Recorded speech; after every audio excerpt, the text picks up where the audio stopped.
Welcome back to the channel, you bottom-ass gremlins. Today, we're about to watch the most peak cinema ever. Who the fuck just glorified? Oh god, you're about to watch the most peak cinema ever. We did it a little bit differently this time. We watched it in Discord, so we could all get our reactions together. So if you aren't in the Discord, please join. I'd greatly appreciate it.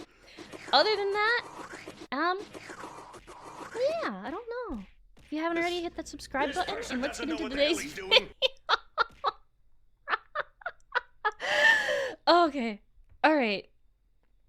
Just make sure you put on your diaper, because it's gonna be a long one. No breaks. No breaks.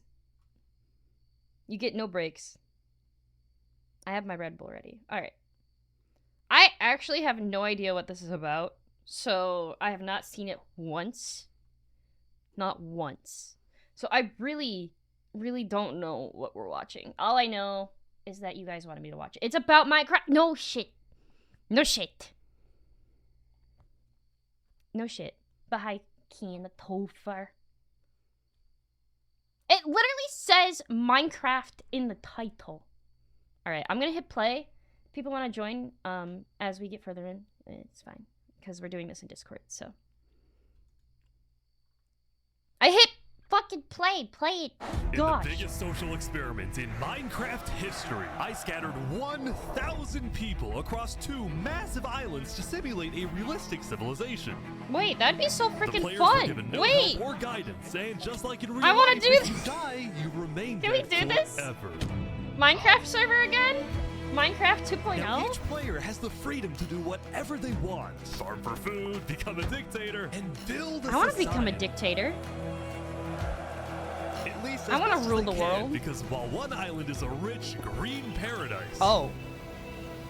the other one. You're kidding. You know what? We're gonna do this, and I'm gonna put all my staff on this side. My staff gets this side, okay? But the people I like and that I favoritize get the green side. Okay? Okay. Is a barren wasteland. It's up to each player to work with what they've got. Will there be peace between the islands, or will there be war? Just know all my mods and Ducky are getting the desert. It's the single most amazing story arc I've ever seen. All I will say is pick a nation to root for and enjoy the video. I present to you the rich and poor 1,000 player civilization experiment. That's a lot of people. How did he get 1,000 people to do this? Don't forget, if you want to participate in these videos, join my Discord server, and of course, Oh, subscribe okay, to he my has a channel. Discord. Okay. Alright, we got 1,000. Oh, it's Good luck, so everyone. laggy. Wait, does over time, if you die, you can't respawn, right? That's what I'm gonna assume. If you die, you can't respawn. Hardcore. Okay. It was the beginning of day 1, and all 1,000 players began to explore their new homes. What is this place? That's fucked up.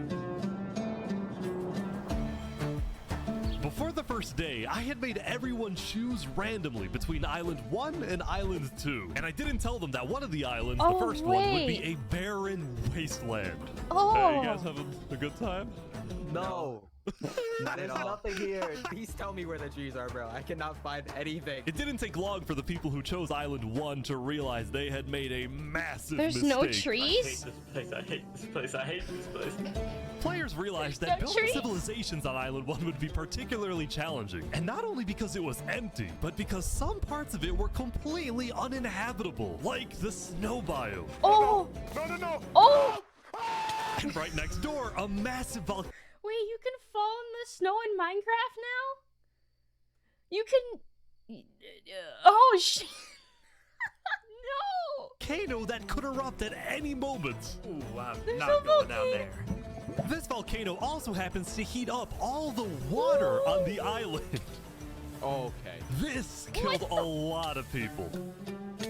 Oh my... Now, to begin building civilizations, the players needed to find a They're boiling alive.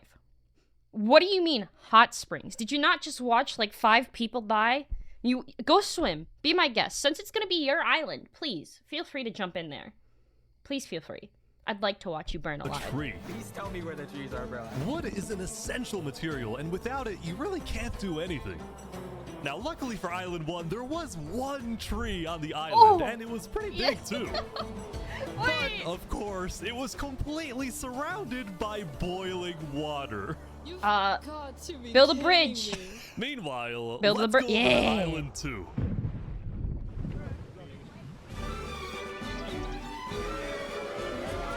Hey guys!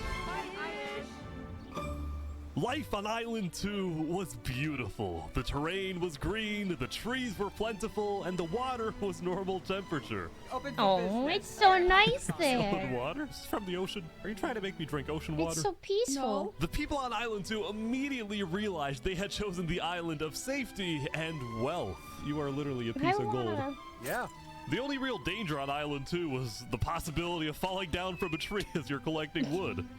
But some people found a way to even work around that. So you're planning to build a bakery, Yes, I am. and you're forcing your employees to go up and get oak? Oh, no, no. She forcing you to work up Oh, here?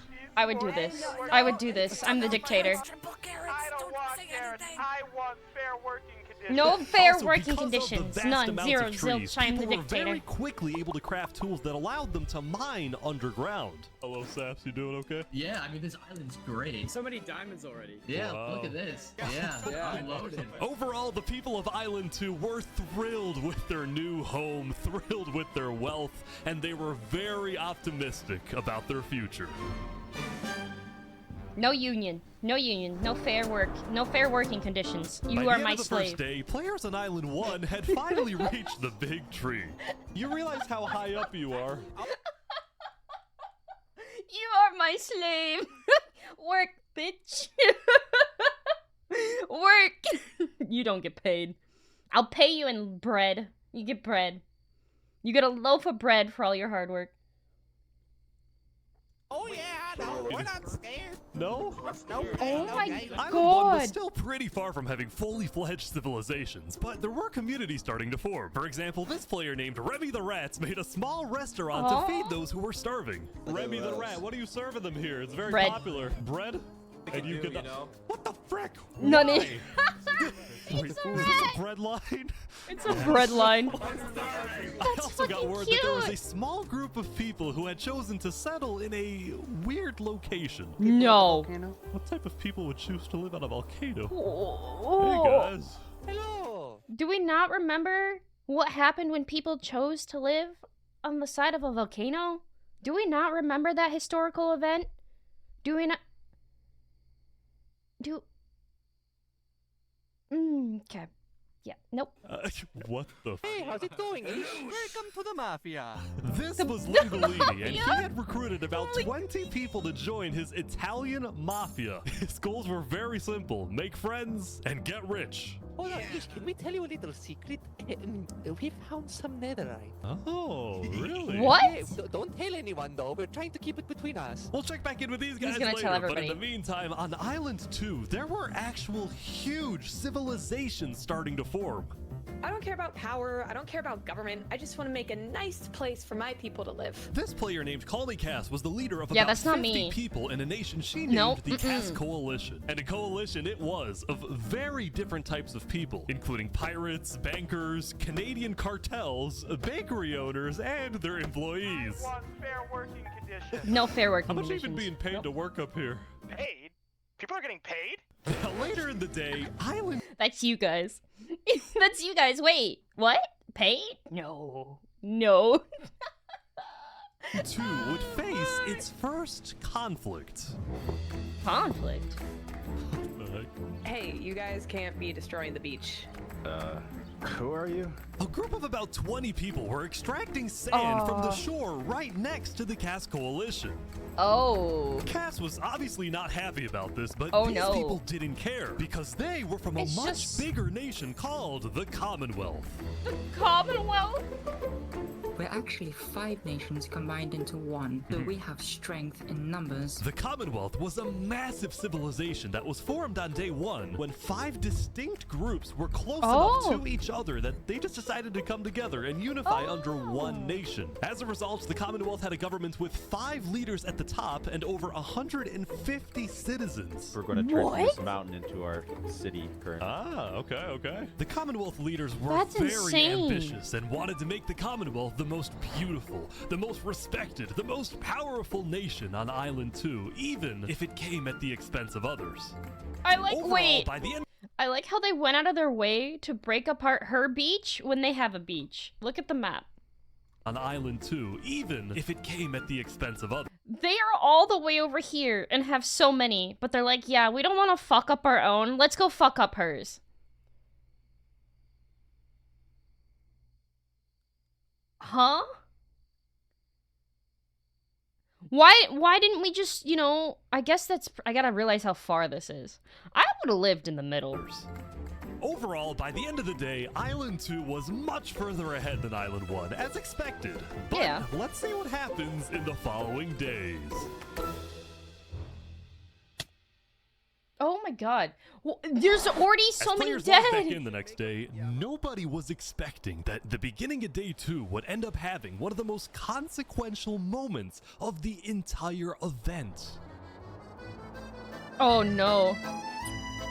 Revy the Rats was running his restaurant when he received a visit from a player named Spoon. Does anyone... Nice, I need food, I'm dying. Yo, Spoon. Yeah. I do have food. Oh. You're private, but Oh, I need food. Oh, God, What? I'm too kind. I care about everyone else before myself. It's such a problem. Now, this player, Spoon, was a rising leader on Island 1. He What? was known for always giving away his own food.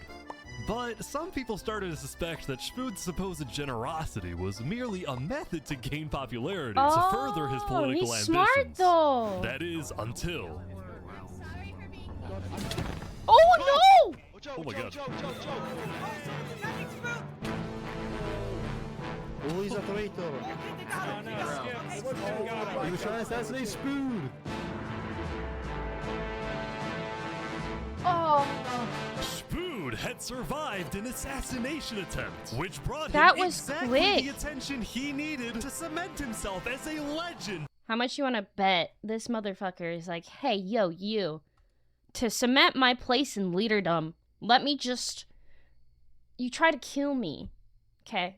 Try to kill me. They'll kill you. Like, you're probably gonna get murdered, you know, or locked up kind of thing. And then I'll become leader. It's definitely what happened. 100%. On Island 1, people were drawn to him, and on day 2, Spoon used this leverage to establish an empire named West Helm. What the fuck? These people have made me emperor. This right here is going to be our capital. We're also building a massive coliseum. You mean Oh my god! Exactly. Wait, that's crazy! Even though the Wait, why are they building the Colosseum first? Shouldn't we be worried about food and stuff? Shouldn't we be? No? They Oh, okay. Alright. Of West Helm were still struggling with food and resources. Their motivation to succeed was unbelievably high. Earlier, somebody tried to take my life. Someone with this face. Kidding me? But now, he's dead. Oh, they put his For head the on a first stake! time, it seemed like the people of Island 1 had hope. The Ballad of Emperor Spoon. Oh my god. Nearly killed by some dude. Island 1 was finally starting to develop civilizations, but not all of them were as motivated as West Helm.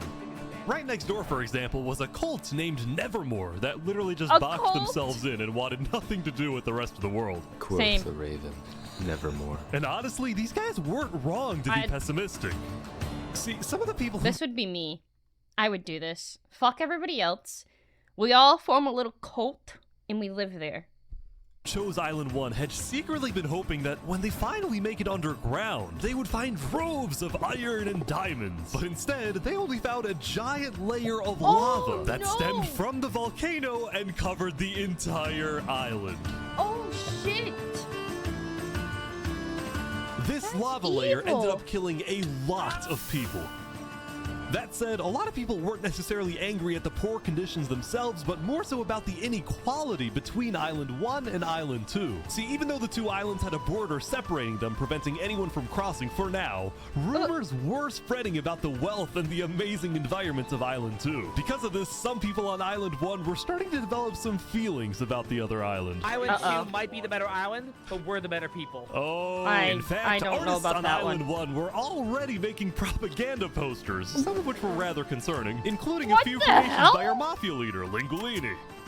Speaking of Lingolini, Like, eventually they're gonna have to, like, act with each other, right? They're gonna have to interact. So, like, why don't they just trade? Why don't they just become friends? You know? there was some drama on the volcano on day 2. I just survived an assassination attempt. What? What?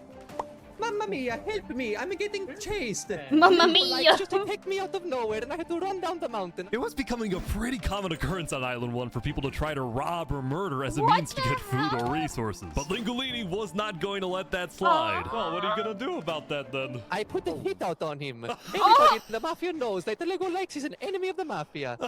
But then, my during God. our interview... Oh, wait, who's coming out over here? There's some people coming Oh, out. those are people from Infernace. They're our allies. Oh, really? I don't know about that one. They look like they're Lingolini ready had to decided fight. to share his volcano territory with a larger group called Infernace, whose main goal was to preserve and protect the sacred land of the volcano. Oh, yeah, they're dead. I They're spoke so with dead. the leader, a player named Seneca. They're so freaking dead. If they want to preserve it, then they're just... Yeah, no. Who described herself as the Queen of Infernace. We are a nation of the flame. We have to treat the volcano with the respect it deserves, and we hope we can work with Lingolini to do just that. Seneca and No. Lingolini agreed to protect each other in case of an invasion and use the volcano's height and flowing lava to their advantage. Okay, maybe they're not. Anybody Maybe tries they're to fine. attack us, we'll kick them out like a Koopa shell. A Koopa shell? Now, speaking of invasions, on day 2, the Cass Coalition was approached by an army of boats. Guys, I think we're under attack. Uh-oh. It looks like for I kinda some figured this would reason the happen. Commonwealth was coming to attack. I don't blame him. Fight this. We gotta She run. didn't Get yell everyone at them out, for get taking everyone her sand. But after a few moments of panic, it turned out to be just a group of immigrants who had gotten lost. We are not here to invade, I swear. Oh, I got We're not here to invade you, we promise. Me in a nutshell. But I didn't do anything, I just followed them. brought them all, you didn't do anything, okay. The leader of the migrants, a player named 3 Below Zero, profusely apologized for the scare, and then the migrants took off. Oh going my on, god, guys? how do you I know fuck they up didn't mean that to do that. badly? I'm telling my people not to worry. Glad to hear. Now, on day 2, players had finally realized that Island 2 was not technically an island at all, but an archipelago, or chain of islands. The northern island was an optimal place to settle, with open fields, trees, and wildlife. So naturally, it had the biggest civilizations, including the Commonwealth, the I Cass would've went in the Coalition, middle, and man. a huge kingdom named Tricolor, ruled by a monarch named Jofiel. The red stands for the underground, the green for plains, and the blue for the coast. The center island, meanwhile, had pink cherry blossom trees, and was the home of a small I would nation live in the called middle. Barbie Land. What Barbie- is this? No. No. No. Oh god. It's fantastic. Okay. And lastly, the southern island Now we know where all the females went. Now we know where all the females went. was big, but also extremely dense, flooded with jungles and swamps. As a result, nobody really wanted to stay there, although I I did want find to. one person. Saps, what is this? Can't you tell? This is my vacation home. How's this a vacation home? I don't see any wanna lawn live, chairs like, or furniture. away from there's no everybody. roof. Hold your horses there, cowboy. It's not done yet. Saps was one of the few players who chose not to join any civilizations because he didn't want to get dragged into politics and drama. Still, I he don't made lots blame of him. friends across Island 2, his best friend Flux actually being the second in command of the migrant group. Speaking of, 3 Below Zero and the migrants had finally reached their destination all the way up north. Now, other than accidentally invading the Cast Coalition, these guys seemed pretty insignificant. But little did people know, this new civilization was about to change the entire world. What? Why? What did they do? We are blessed to live where we live, and we intend to use it for good. We are enlightened. We are the light. We are Luminara. The migrants had decided to call A their torch, civilization motherfucker? You're gonna Luminara. use a torch They for your saw ceremony? themselves as the light of Island 2, the innovators, the inventors. See, the reason 3 Below Zero had chosen this specific location to settle, well, it wasn't by accident. After the first day, 3 Below Zero had used content and propaganda released by the people of Island 1 to estimate the location of the other island. Oh. He then used a coordinate system to calculate the northernmost point of Island 2. His goal was to settle as closely as possible to the other island so that when the day comes, when the borders drop, Luminara can build a massive bridge connecting the two islands, giving free passage as a sign of good faith to perhaps bring about world peace. Well, that ain't gonna happen. But it wouldn't be that simple. The second in command of Luminara, Flux, as well as a few concerned citizens, did not want that bridge to be built. They had seen the Island 1 propaganda. They knew that people on Island 1 were angry. Their fear was that Island 1 would just use that bridge as an opportunity to invade Luminara and perhaps invade the rest of Island 2, leading to a world war. That bridge is a bad idea. Moving up north was a bad idea. Island 1 is going to invade us, and Luminara is going to be their first target. What about the goal of world peace? I respect our leader's goal, but he's dead wrong. We shouldn't be trying to befriend our enemies. The way we're going to achieve world peace is by uniting Island 2. Okay, but like, how do you know they're already enemies? Maybe some people don't hate them, you know? Maybe it's gonna be okay. Against no. Island 1. What if 3 Below Zero says no? What if they finish the bridge? Well, then at least they'll know I tried to warn them when Island 1 comes and kills us all.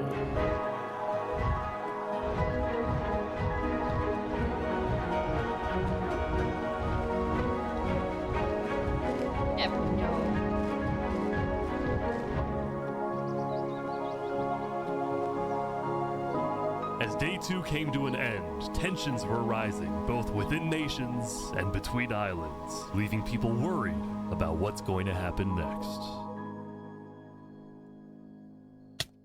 Oh, damn! The freaking difference, though? Like, look it! They've only lost 4. They've lost almost 50. Oh shit! It jumped! Wait! Oh shit! 25 basically died overnight. Back at Island 1, I was watching a small group of pirates who called themselves Al-Karasina. Al-Karasina, my friend. We're the baddest pirates around. Now, if you look closely, there was a person of interest hanging around with the pirates. Lego likes to pick me out of nowhere and I had to run down the mountain. Well, what are you gonna do about that then? I put a hit out on him.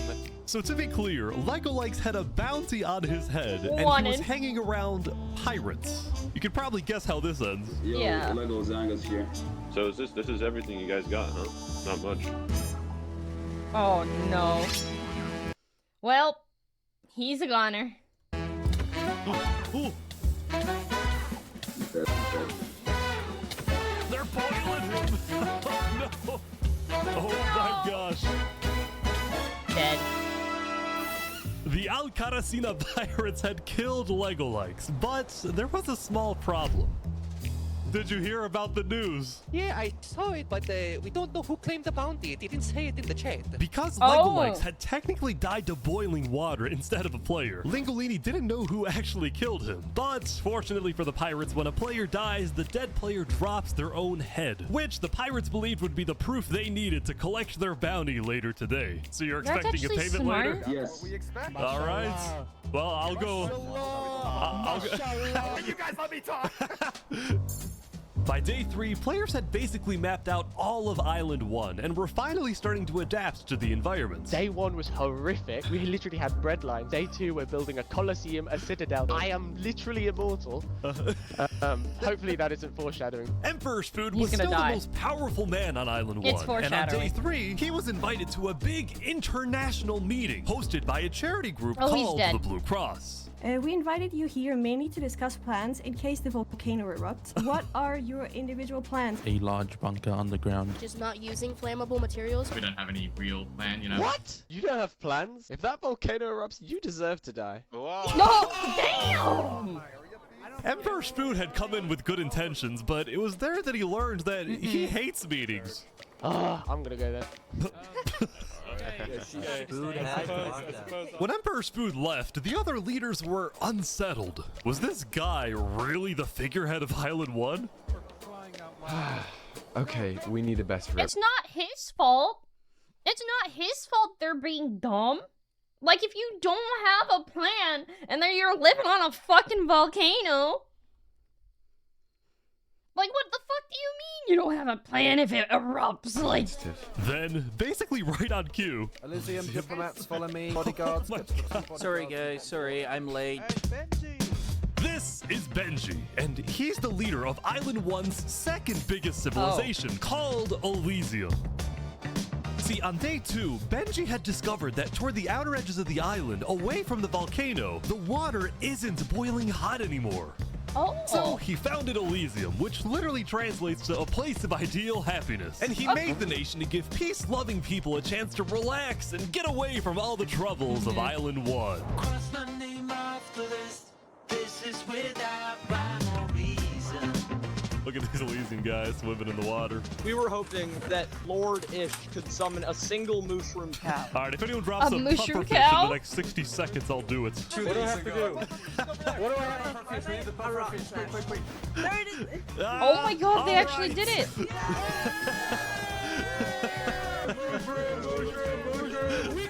It's gonna die. Now, back at the Blue Cross, Benji and the other leaders discussed the possibility of creating a full Island 1 alliance. All the leaders at the meeting, including West Helm's representatives, believed that given the harsh conditions of Island 1, an island-wide alliance could be a game changer. But first, Before we make this official, we have to convince everyone else to join. see, there were a few civilizations not present at the meeting, and to complete the full Island 1 alliance, the Blue Cross would have to go out and get them all on board. First was the Alcaracina Pirates, who coincidentally happened to pass by the meeting as it was happening. Hey, guys. Hello. They were on their way to collect their bounty from the second nation not yet in the alliance, the Lingolini Mafia. Oh, yes, they're waiting. Hello, I'm looking for Mario. Hello, it's me. It's me, Mario. I like him. He's literally has it to a like point. A small brain. It sure looks like the Lego lights. Meanwhile, the Nevermore cults would probably be a little bit more difficult to convince, but the Blue Cross said they'd try anyway. Now, as for the fourth and final nation, well, it was a bit of a mysterious group. Their civilization was down south, and they were very isolated and secretive. They were also rumored to have an extremely strict government, but also a large amount of very skilled fighters. What? As a result, people were kind of scared to approach them, but they knew they had to eventually to complete the Blue Cross Alliance. They knew that if this alliance works out, it wouldn't matter that they all lived on the poor island. All of a sudden, out of nowhere, the most powerful force in the world would become Island 1. I like the music. At first, Island 1 was supposed to lose, but now they were on the verge of turning their lives around completely.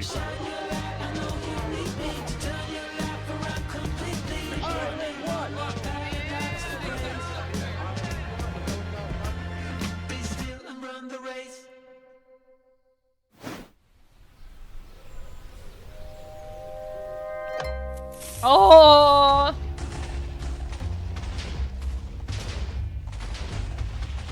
As you can see, there was a bit of commotion at the Commonwealth.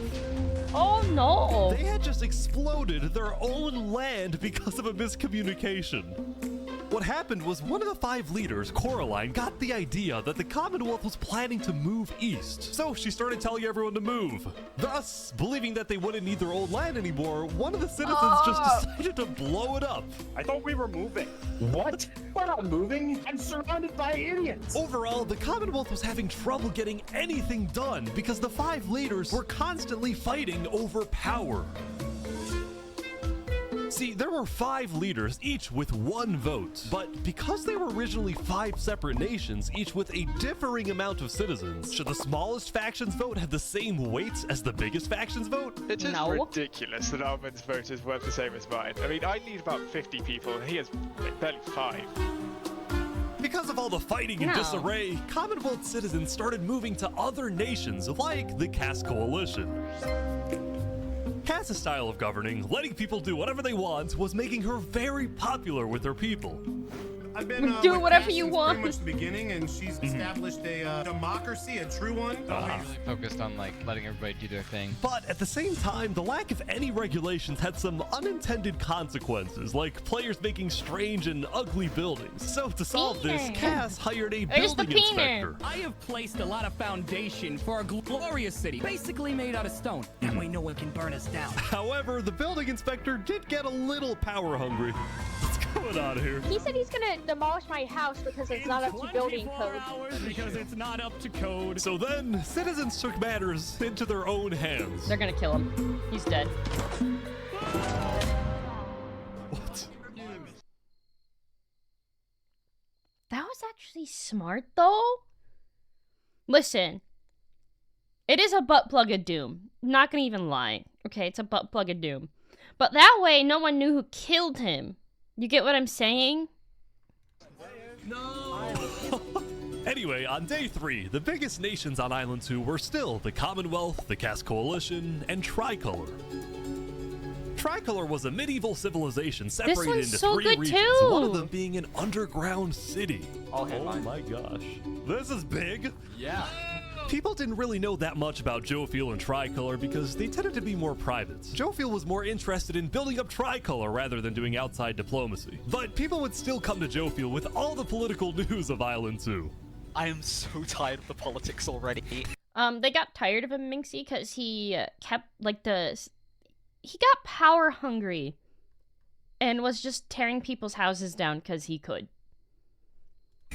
I've got some news. People are concerned with Aperion trying to colonize them. Oh my god.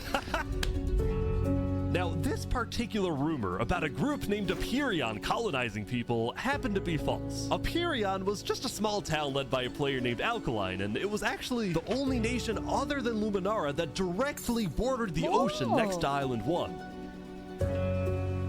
That said, the rumor that Island 1 was uniting was true, which got some people worried, especially the 2 border states. So Jofiel invited over all the major leaders and diplomats of Island 2 for an emergency meeting. The only leader who declined was 3 Below Zero because he was busy building the Luminara Bridge. So he sent in his place his second in command. This bitch is gonna get everyone killed, alright? He's gonna get everyone freaking killed. I know he has plans, but you gotta realize Island 1 wants everything Island 2 has. Flux. And they're gonna take it. Flux, what's your plan here? I don't care what 3 Below Zero says, we need to make sure everyone unites against Island 1. Good luck, sir. And because this meeting was the most important event yet on Island 2, Jofiel invited a neutral mediator, someone who could lead the meeting in a fair manner and wasn't a part of any nation. Saps? Saps, where are you going? Apparently they're making me lead the meeting with all the Island 2 leaders. Saps just lives by himself. Oh no, I'm not excited. I'm terrified. He just wants to stay in his home. Saps just trying to chill and enjoy life, and they're like, nah. I think everyone's here. Welcome. I don't think they're... Well, we at the great and mighty Commonwealth are looking forward to a productive conversation. Thanks, it's great. So, as the president of Aperion, I'm actually really worried about our town, which is why I'm proposing we all join a defense pact. If one of us gets attacked, all of us are under attack. Here, here. That makes sense. I like that. That's good. That's a fair. good start. But if Island 1 attacks, say, Luminara, well, by the time you can even arrive to defend us, everyone at Luminara will already be dead. Which is why I think we need to focus our efforts on preventing an attack in the first place. An attack is inevitable. We Build the just walls. Flux. Let Jovial finish. Island 1 is starving. They're not going to attack us. They have bigger problems. And imagine I don't know for a about that, second Chief. how quickly we could change their hearts and minds if, instead of treating them as an enemy, we send them aid. I don't know. I think Joe feels right. We do the defense pact, but we also send aid to Island 1. Okay, Basically, that's we're fair. ready for an attack, but we try our best to prevent it. I'm on board with that. I can agree to that. The Commonwealth agrees. Guys, no, this is ridiculous. Island 1 is literally making propaganda saying death to Island 2. They're jealous that we live in a paradise, and they're gonna invade us no matter what. And you wanna send aid to them? Guess what? They're gonna take whatever you send them. Food, armor, weapons, and they're gonna use all of that against us. They have less people. He might have By a a point. long Hold shot. on, Island 1 isn't evil. They're not savages. They just need help. You cannot be this naive. Well, there's a guy, there's a guy under the table. There's a guy under the table. Everyone is super on edge. They're worried about traps. Guys. Well, yeah, after the guy Island got 1 butt plugged to is death, I would be united. worried about traps they have too. hundreds of people all aligned in the same goal. To kill us Wouldn't you be? and take our resources. Watching If they someone decide get to butt attack plugged to any death? single one of our nations, it'll be easy. All they'll need to do is walk ahead. Which is why we need to either merge all of our nations right now. We all not gonna choose a merge. spot and combine into one civilization. Either that.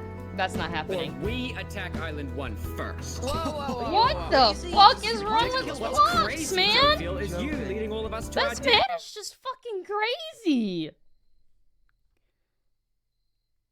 He's just crazy. Flux wants war. You're right. What the fuck? Oh my That's god. You too have to much. We listen to can't me. do that. If we don't do this, it's the end of Island 2. Flux, Hold on, we can't do that. That's crazy. What is happening? Alright, everyone. Oh my god. We can't fight. Let's just vote. All in favor Well, of Flux, you're Flux's not winning. plan to treat Island 1 as an enemy, say aye. Aye. Dumb fuck. Yeah. All in favor of sending aid to Island 1. Aye.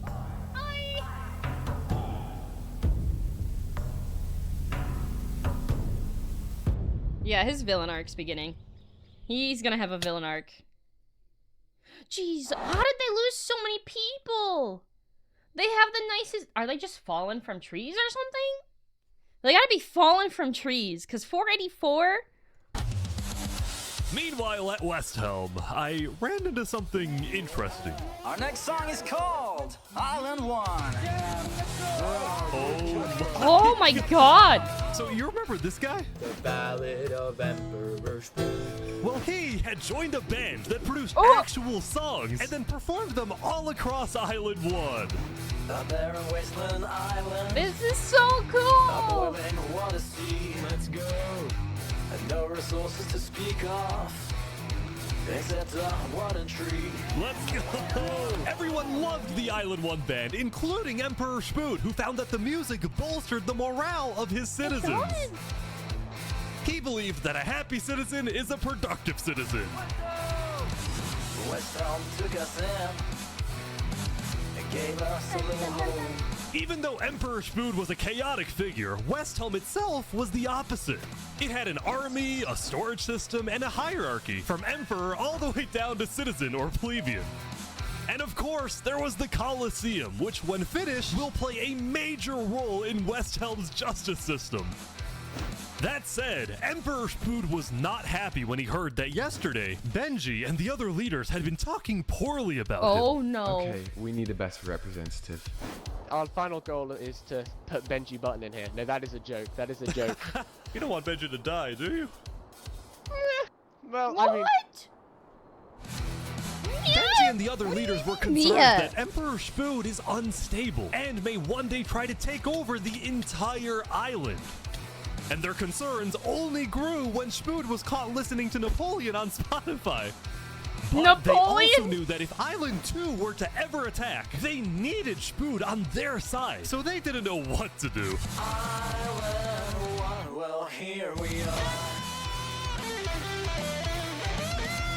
Try restarting your Discord, by the way, bro. I think everyone else can see it, so it has to be on your end. I just want to say thank you, Spoon, for all your support. You're welcome. I'm the best. Glory to West Helm.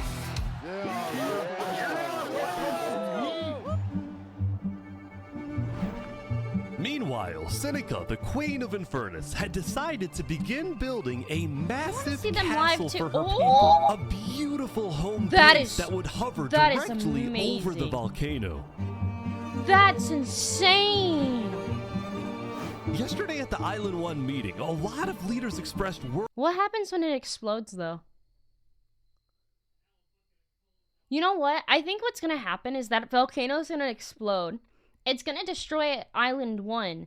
And Island 1's gonna be forced to take over Island 2. Worries about rumors that the volcano may erupt. And they talked about how they would each take different precautions. Everyone believed that the volcano was dangerous, except for Seneca, who had decided to take the opposite approach. It's all just paranoia. If we really value the volcano, we need to have faith it won't erupt.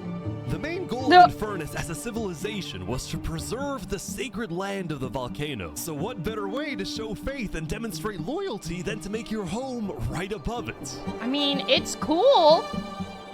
It's really Linguini, cool meanwhile, looking. decided to make his home underground within the volcano. Totally. Under the ground, like a Goombas. Linguini's main goal was to get rich, and having direct access to iron and gold was one reason for him and the Mafia to live there. But it wasn't the main reason. Remember this interaction from day one? Oh, yes, can we tell you a little secret? We found some netherite.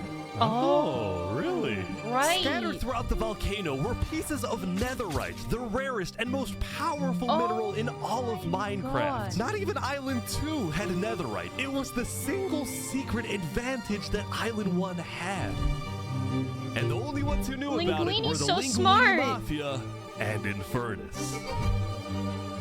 That is fucking Now, even though insane. Infernace didn't exactly like how Linguini was desecrating what they consider to be sacred land, they made a deal with him. The Mafia can keep mining so long as they provide Infernace with some of the minerals they find. But Linguini was unsatisfied. They want to use us. They want cheap labor.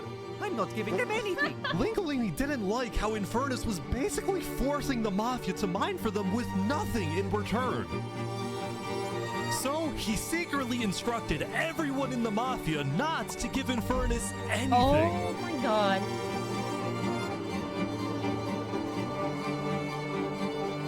Linguini's hope was that Infernace never asks for those minerals and forgets about the deal entirely.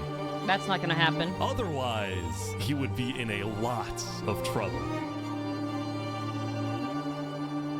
That said, despite this conflict, the rest of the Island 1 unification effort was going very well. Earlier today, Linguini had decided to join the Blue Cross Alliance. Nice. Thank you all so much for having me. The Alcaracina pirates were also eager to join, and Why does he look like surprisingly, Perry the so Platypus? was Nevermore. There was only one holdout. Oh! This mysterious civilization was called the Covenant, and it was ruled by a dictator named Turntap. How are you elected exactly? By a vote of the people or the vote of yourself? Elected? Turntap wasn't sure about joining the Island 1 Alliance because the people of the Covenant were generally skeptical of outsiders. They only took pride in their own nation, especially in their army, which was composed of really good PvPers who weren't above using torture to get their way. Are they drowning this guy? What the fuck? Now, I felt a little bad for this player, so I threatened the Covenant. Covenant uses water torture. I'm reporting this to Sidefall News. Oh. No, go to Side. So I went to the local news reporter. Sidefall, I have a story for you. Oh I my just caught god. the Covenant waterboarding one of their own people. Oh. Well, I'm paid off by them, so I don't really care. What? Dude, it's free money. You know what? It's called a business for a reason. It's not for Seinfeld ran a news business with questionable ethics. He was also known for making up fake stories, writing things like "the lava is rising" just to sell more papers. Oh my that God. said, earlier today he had made a legitimate discovery that could devastate the entire island. The lava Island is 1 rising. had a lot of known dangers, from the lava layer to the boiling water to the powdered snow. But there was one last danger that nobody knew about until now. Oh shit. No way.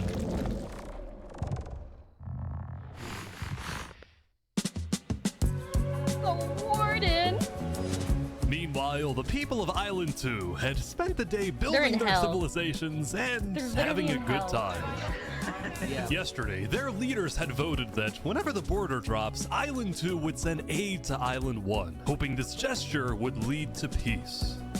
But not everyone agreed with this approach. The end of Island 2. When Flux returned home to Luminara, 3 Below Zero was furious at Flux for causing chaos at the meeting and for going against Luminara's values. Yeah. 3 Below Zero, as the leader of Luminara, was actually heavily in favor of sending aid to Island 1. The whole point of the Luminara bridge was to make peace. Why do you want Flux to rise up? What do you mean? Okay, listen. You know what? If Flux wants to rise up, and if he has like people who want to be with him, he can move to this little bitch ass island over here. Okay? He doesn't need to be with everybody. Go quarantine yourself. Go be evil somewhere else. With Island 1, not to start a war. As a result, 3 Below Zero demoted Flux from his position as second in command. I spoke with Legacy, a citizen of Luminara. Yeah, Flux has been gone all day. People here don't really like him anymore. Flux and his crew had spent the day building a secret bunker under the ocean, a place for them to hide if Island 1 attacks. And then Flux spent the rest of the day helping his best friend, Saps, finish building his home. Despite all the chaos, Saps still reached out to me after I was demoted. Mr. Mediator, what a good friend. Flux over here can be a little unpredictable, but he's my friend, and I know he genuinely wants the best for us. Even though Flux was much more ambitious than Saps, these two had become very good friends. So many diamonds already. Yeah, look at this. Yeah. Unloaded. But just as day 4 was about to come to a peaceful end, something happened that would change the course of Island 2 forever. What do you mean? Oh no. Flux is gonna get assassinated or something, I don't know. Someone's gonna die. Someone important's gonna get assassinated. Jofiel, the leader of one of Island 2's largest civilizations, was walking across Tricolor with her second in command, Seraphim.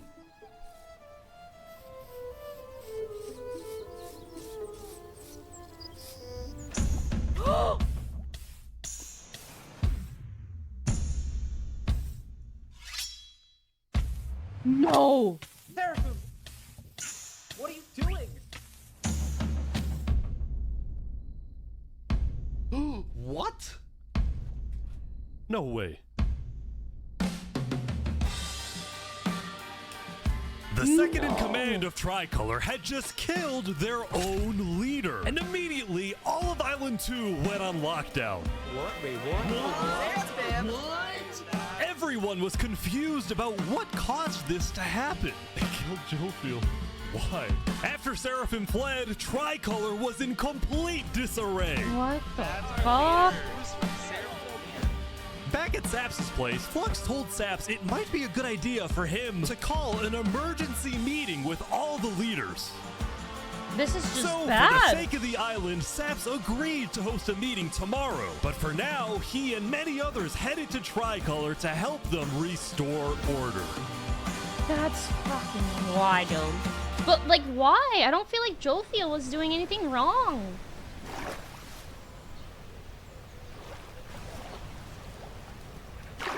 Oh!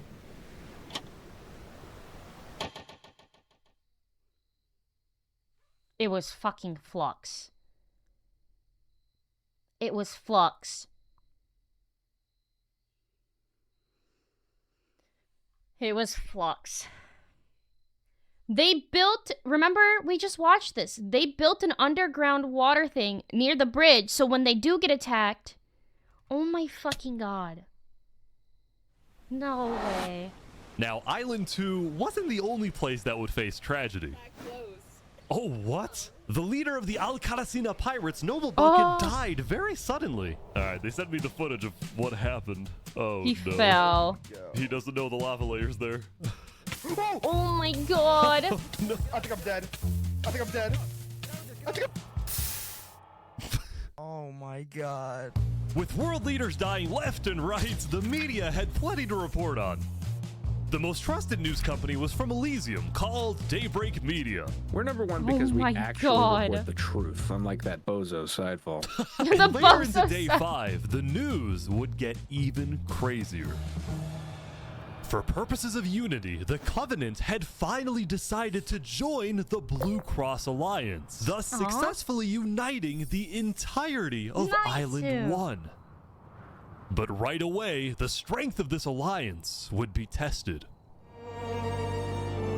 Oh no. Earlier, a citizen of Infernace had accidentally told someone outside of Infernace that there was Netherite in the volcano. Oh and this shit. news spread all across the island. They're fucked.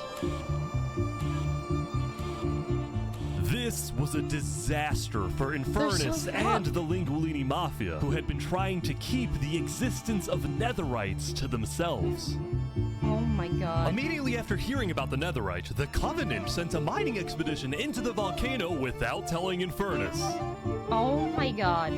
And lo and behold, they confirmed there was Netherite. Uh-oh. Because the Covenant had a scary reputation and a ruthless army, Queen Seneca of Infernace felt it was in her best interest to allow the Covenant to mine. But when other nations like West Helm started asking if they too could mine in the volcano, Seneca said no. People are saying we're being selfish, but it wasn't They're the ones being selfish, trying to take our resources. Listen, Island 2 is rich. We are not. Now with Netherite, we actually have a chance of evening the playing field, but the volcano people are hogging it. Before any fighting could break out, the Blue Cross quickly reached out to all the leaders and told them to put this issue on hold. We're inviting everyone here tomorrow, so we can all talk this through peacefully. That is so pretty. I'm sorry, but their building's so pretty. We cannot afford to have a war over some mineral. That building's so freaking pretty. Meanwhile, Island 2 was still processing the death of Jofiel. Even though I was just a farmer, you know, you still made me feel important. Saps would invite all the leaders for a meeting later so they could coordinate a hunt for Seraphim and discuss their plans for when the border inevitably drops. Now, after Jofiel's death, Tricolor had lost a lot of its power, which left the island with really one dominant nation, the Commonwealth. Yeah. What about Barbie? What about Barbie Land? What happened to Barbie Land? I don't feel like Barbie Land's brought up enough. Day 3, how the 5 Commonwealth leaders were in constant fights with each other? It is ridiculous that Almond's vote is worth the same as mine. Well, this all came to a head on day 5 when one of the leaders was caught plotting to take control of the entire Commonwealth. What? So, another Commonwealth leader then paid an assassin to, well... No my God. way. Oh my god! Wolfram's dead. What? We just witnessed murder! After this, people from the Commonwealth lost even more faith in their government. Oh my god. This Commonwealth citizen went It's to the literally cast coalition. it's literally the best island. Why is the island with nothing doing so much better than the island with everything? Why are people so fucking greedy? It's just greed. It's all about greed. To complain to cast directly. I got information that there might be netherite on the other island. My leadership said, quote, netherite is useless. Netherite is, of course, not useless. I think that's a foolish statement. As the Commonwealth erupted, the cast coalition thrived. But But they did have their own problems. Is this your employee? Yes, he is. That implies. Oh my god, he's still alive and he's still being a slave.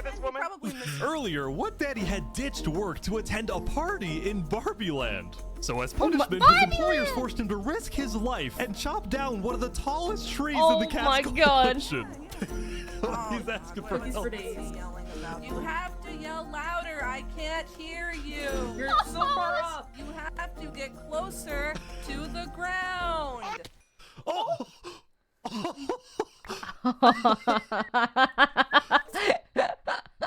This is something I would do to Unity.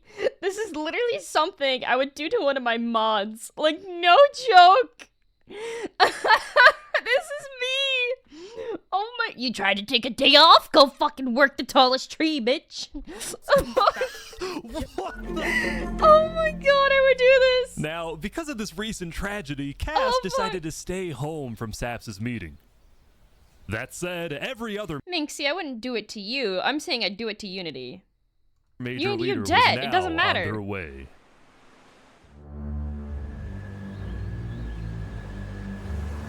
As the leaders and representatives arrived, there was one person who would be notably absent, banned from attending the meeting. I get a bad feeling. Before the meeting started, Flux called me to his I get a underground really bad bunker because he had something, quote, important to tell me. Flux, what are you gonna do? He's gonna kill everyone. Well, first, let me just explain. He's gonna murder I'm not everyone. allowed to attend this meeting because It's the gonna leaders blow of this up. island are It's gonna utterly blow up. incompetent. They can see. Flux didn't drown. You're tripping, man. I said Flux built a thing underwater near the bridge, so if they do get attacked, that's where they're gonna hide. That Island 1 is gearing up to invade us. And their response is, let's give Island 1 more gear. It's completely brainless, and it's going to result in all of our people So they dying. have like an underground bunker. So, you got a plan? I had a plan, but nobody listened. They all voted against it. Look, we can still save this island, but the current leadership has to go. He's gonna kill everybody. What do you mean, has to go? He used Sap's house. Removed. And I'm done waiting. It's gonna happen today. No. Sap was in on it? Sap was in on it? Sap! No, wait, Sap's there! Sap's gonna die! Thank you all for coming. We have a lot of very Sap, important stuff run! to talk about. Sap! You know, Sap, get out of during there! the first meeting, Sap! there was one person there who actually understood what I was saying. Seraphim reached out to me, asked me if they could help in any way. I told Seraphim to kill Jofield. And today, we will finish the job!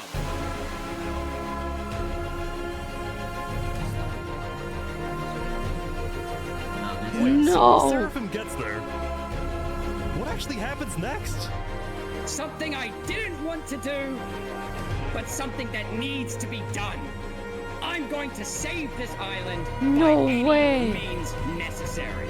I would like to bring you to the table. If you agree with full KOS on Seraphim, please say aye. Aye.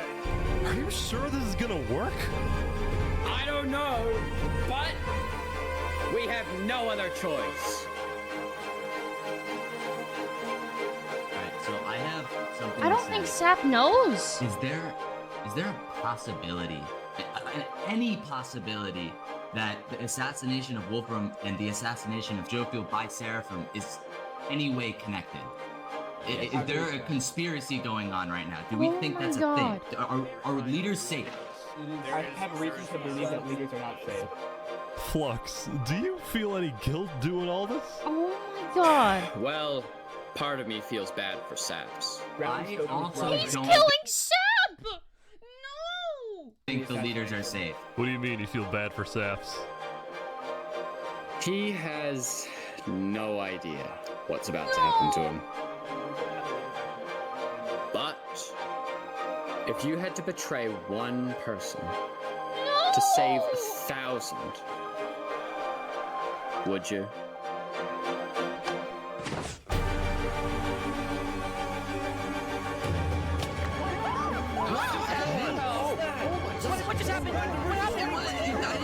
did he do that? Oh my god!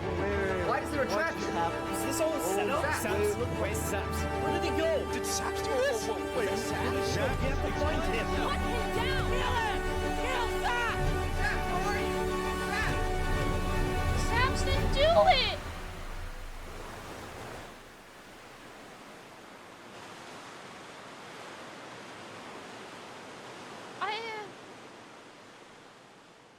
Oh my god!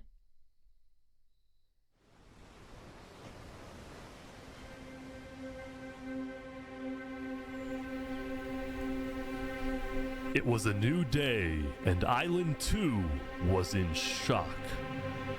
Oh my god. On day 4, when Saps was in Tricolor helping the people after the death of Jofield, Flux and his crew had built a trap in his roof. And Saps did not know they had done this. No. He had been framed by his friend Flux, used as a scapegoat for Flux's plan. But because they had to rush to build the trap, it actually wasn't fully successful.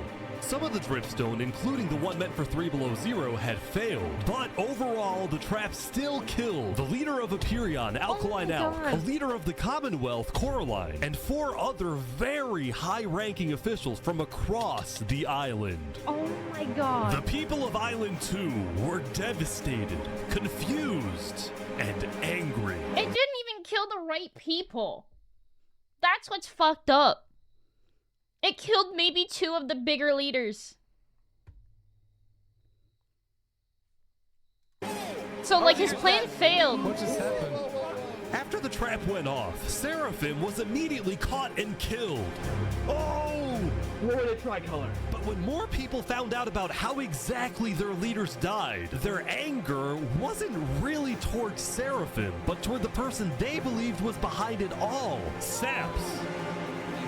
And it made sense. Saps knew he'd be hosting leaders at his home. It was his roof that had a secret trap. A trap that happened to fit perfectly into the design of the roof. Saps was about as guilty as it was possible to be.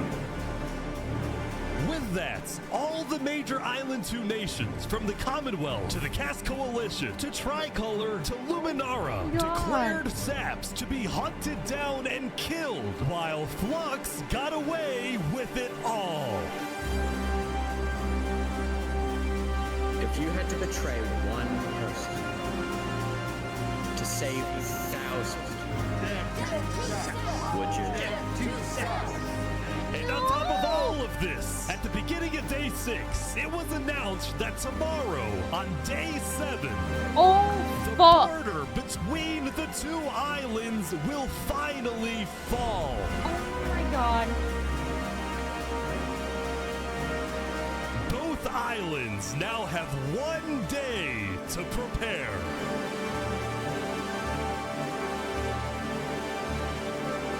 No.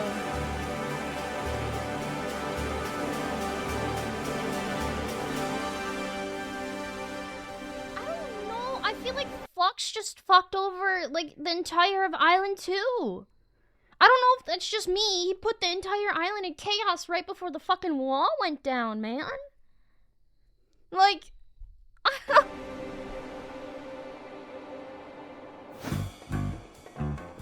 Now, when the people of Island 1 saw the chaos happening on the other island, most just didn't really care about it. A lot of the hatred against Island 2 that was popular in the early days had faded away. That is, except for this player named Oppenheimer, who was determined to take out Barbie Land because in 2023, the Barbie movie had outsold the Oppenheimer movie.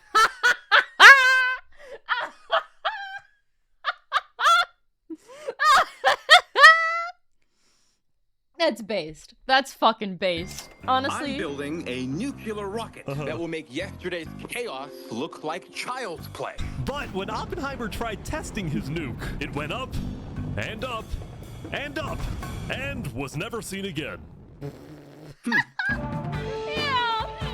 Now, day 6 did present some new challenges for some of the civilizations. For example, at Nevermore, what is this? What are you doing up here?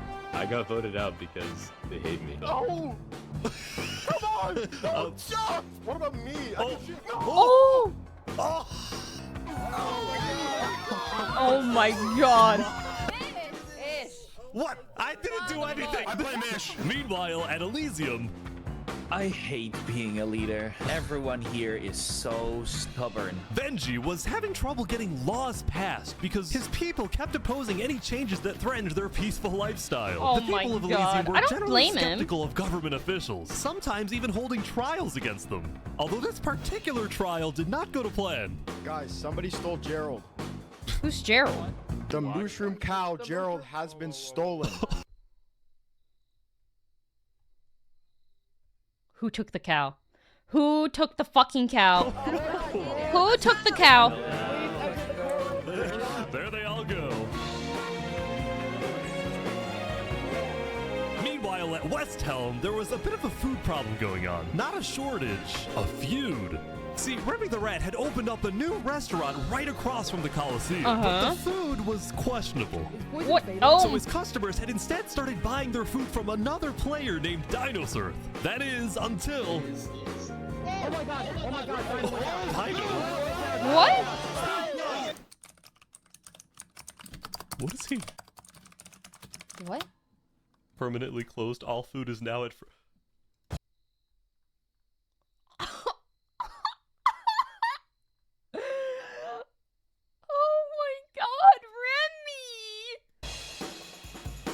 Remy, are you behind the murder of Dinosaur? Anyway, on day 6, the West Helm Coliseum was finally complete.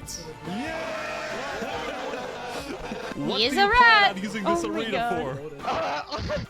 Do I actually have to say legally?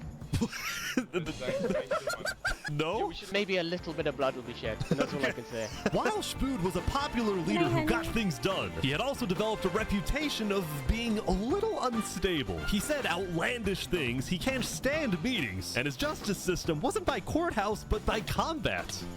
This is something Spood's first attempted assassin, Ramsayer, tried to prevent. God. It's why he tried to kill Spood, and he wouldn't be the only one. I don't blame them. There has I really been a don't. small but coordinated secret revolution growing in West Helm, with aims to overthrow and murder Spood. Off with his The head. two leading figures Off are with West it. Helm citizen Ramsay and West Helm's head builder, Knight Arcturus. You know, I helped design his Coliseum, not knowing Spood actually wanted to use it for bloodshed. He's insane. The first part of their plan was to take Off out with Spood's his head. second in command, a player named Oo. Oh, well, Yeah, that's right. I guess the Second in command down. But Ramsay was immediately chased down by West Helm's You army. could have made something happen, man. Oh.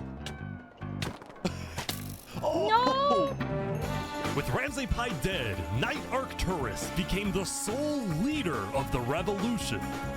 But he also knew it was only a matter of time before Spood finds out about his plans. Yeah. I want to make one thing clear. Anybody who is caught plotting against me will be Off with their executed heads. in the name of West Helm. Glory to West Helm. This is insane, man. Now, before the border drops, the Island 1 leaders all met to discuss what to do about the Netherites in the volcano. Going into the meeting, people were not happy with Infernace and the Linguini Mafia, who were believed to be keeping Netherite to themselves. Please keep all your Infernace weapons doesn't even holstered have anything. at all times unless you absolutely have to take them. The meeting began with West Helm's representative and Spood's newly appointed second-in-command, Spider.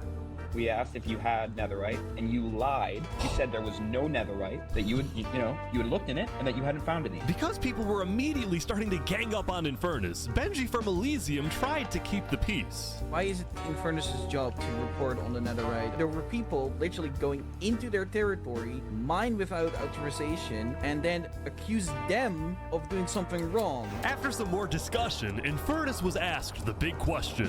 Will you open up rights to mining underneath the volcano? Shit. It is still our land. It is still the place where we live. And of course, trade, things like trade are important, but in terms of opening up the volcano, it is an adamant no. Ooh. I agree. Oh, wow. Now, It's Linguini, Tomatia Seneca's time. biggest ally, was about to speak, but what he ended up saying was unexpected. We have to humbly disagree with Infernace of not allowing anyone else to mine in the volcano. my God. This is Island 1. We're all struggling against the nature and everything like that. Shouldn't we all be allowed to mine wherever we please? No way. Hell yes. No fucking Soon, way. people started offering deals to Infernace. I believe we'd be open to give you resources since it is your land. But Seneca still said no. The volcano is still our sacred land. We don't want hundreds of people there mining and ravaging it. As a result, Linguini went even further. On the day one, Mario was here first on the volcano, and we're able to mine there, but it's not fair that no one else can mine. While your queen is over there with the diamond boots, some people don't even have any armor. Oh my god. Boots, man. Eventually, people started using scare tactics. That volcano is insanely active right now. It will most likely erupt within the next 2 days. I doubt it. I doubt No, it. that's sci-fi propaganda. That's propaganda. And so, after even more Sidewalk. discussion, West Helm made a final plea. We have a representative from every single nation on this island. You have an opportunity here to unite us all, or you have an opportunity to totally destroy that unitedness. But Seneca still wouldn't budge. For now, it's a no. So, Oh my Linguini made a God. big announcement. Mario has a large chunk of territory in the volcano. The Linguini family declares independence from Infernace, Shit. and we will open mining to anybody who wants to mine. Well, Seneca's leaving? Great. Seneca had left the meeting, furious at Linguini's betrayal. I wish we had a better outcome, but this meeting's adjourned. here's the thing. For me, like, if I was Seneca, I wouldn't mind as long as they don't fucking destroy the island. Like, make certain mining points, but where you can't see it. And if you do accidentally dig into the volcano, like, patch it back up, you know? Like, then I wouldn't care. I get where she's coming from, but at the same time...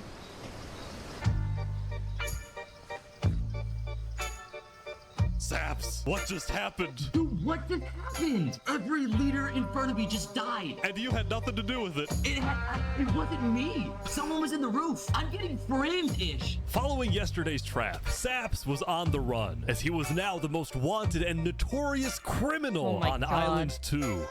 I'm screwed. What love am I supposed Sap. to do? He had no choice but to hide amongst the dense jungles and swamps of the southern island. Oh my god. But he also knew that the longer he hid, the more guilty he looked. So earlier, he had decided that he would turn himself in under the condition that he is given a fair trial. Yeah.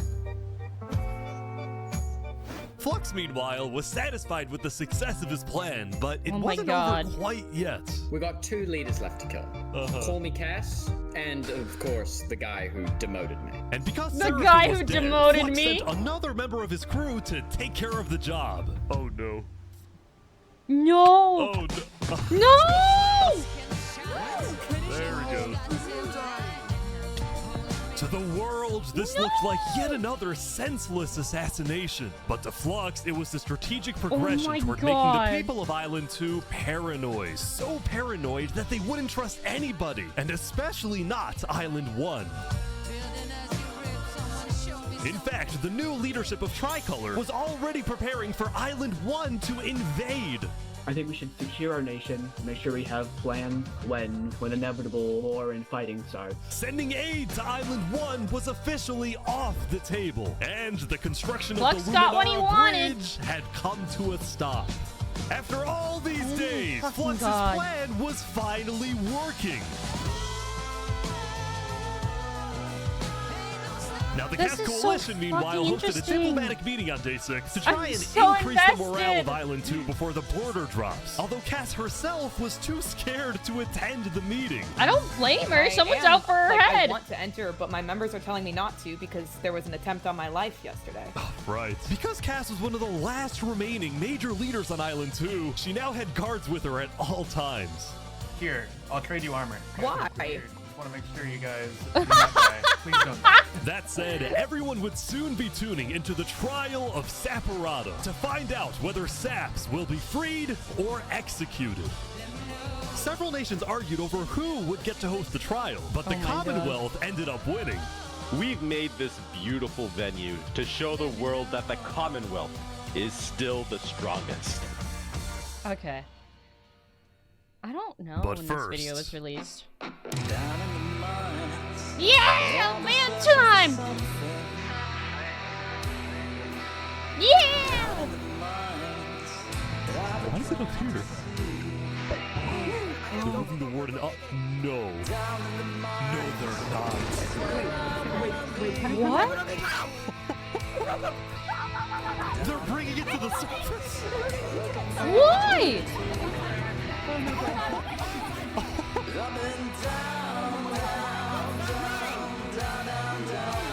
Oh my god. Sideball! They made it rising lava? So remember that discovery that Sidefall made? Well, it was a warden, also known as the most dangerous creature in all of Minecraft. Oh, Sidefall had then renamed the warden to Rising Lava, so that when he was accidentally killed by it, the entirety of Island 1 went into a panic. Oh my the god. lava's not rising, but this is just as dangerous.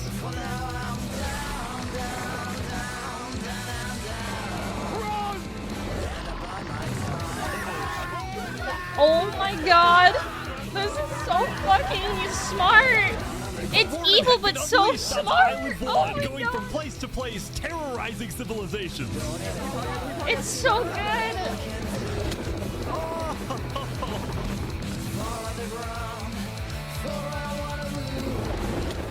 Oh my god. Dude, how is anyone gonna stop this? Until eventually it cut to West Helm. But the West Helm army was ready. Ready? Aim! Fire!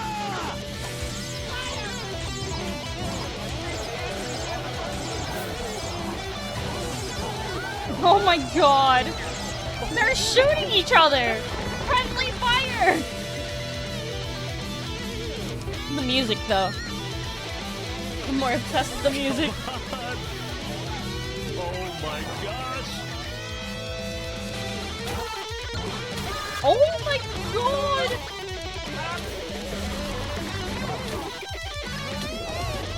Everyone's dying.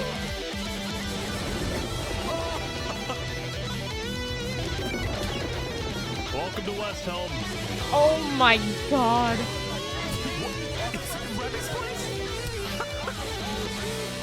They locked it in a house?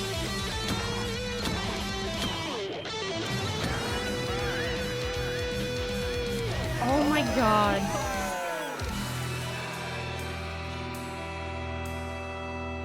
Remy being up tall so he doesn't die. Sap! I'm so sorry, Sap! The defendant, We love Saparata, you! is accused of 7 counts of murder, including We the love murder you, of Sap! Jofiel, the murder of Alkaline Elk, and the murder of our very own Coraline. I will hear the prosecution's argument, followed by the defense. We and believe then you, I Sap! shall make my ruling. Justice for Sap! Justice for Sap! Prosecution, go ahead. Your Honor, Saps constructed a meeting hall which contained the deadly trap, pointed at everybody but himself. As a prelude for the meeting, he had his accomplice, Seraphim, assassinate his leader before running to the trigger. Your ready to Honor, pull the trap. nuh-uh. He then fled the scene after the trap Your went Honor, off, nuh-uh. just long enough after faking his surprise. He is not only a cold-blooded murderer, but a terrorist. The prosecution then called a survivor of the trap, Zekor, to the stand. We know after investigating that only one seat had no trap. Can you identify who was sitting in that seat? Sap. It was Saparata. And who They built should have put the a meeting trap hall on with Sap that seat? too, honestly. It was Saps. You killed our leaders. You destroyed our island. May your death today satisfy us all. Then it was time for the defense, for Saps to give the most important speech of his life. You got this, All I Sap. ever You wanted got for this. this island was peace and cooperation between the nations. The loss at the meeting yesterday was extremely devastating and came out of nowhere. But I can tell you right now, I'm innocent. It wasn't me. The leadership in Luminara helped me build the meeting area. He's gonna expose them. And we're the only people who knew about the area before the leadership meeting. That includes the prosecution himself, Thomas 5200. What? Gotoga, Hive Rotation, Snowbird 334, and their ringleader, Fluxion. Oh my god. Hold on. When I left to gather the leaders for the meeting, they must have snuck into the roof of the meeting to make the trap. The people who I thought I can trust the most used me for their malicious intent and killed the leaders and blamed it on me. Saps had figured out he was betrayed and framed by his friend Flux, but he would end up making a critical mistake. I find it rather interesting that Three Below, the leader of Luminara, is one of the only people who survived the trap. I find that rather interesting. What about it? The trap too. Well, Saps falsely assumed that 3 Below Zero, the beloved leader of Luminara, was also behind the murders. No. And with that mistake, Saps turned everyone against him. Saps, is that all you have to say? I guess. All right, I'm ready to make my decision. I just lock him up. I, Judge Timebomb, find Saparado guilty on all counts. Yes. Saps is to be taken to the top of the gauntlet and executed immediately. No! Sap!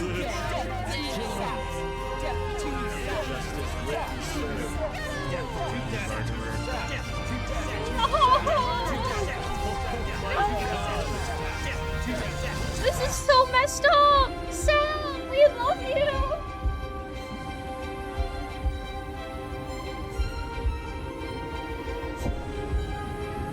We love you, Sam! We're literally only halfway through this, by the way. Oh! Wait, is he running? Run, Sappy! No way. Run! No way.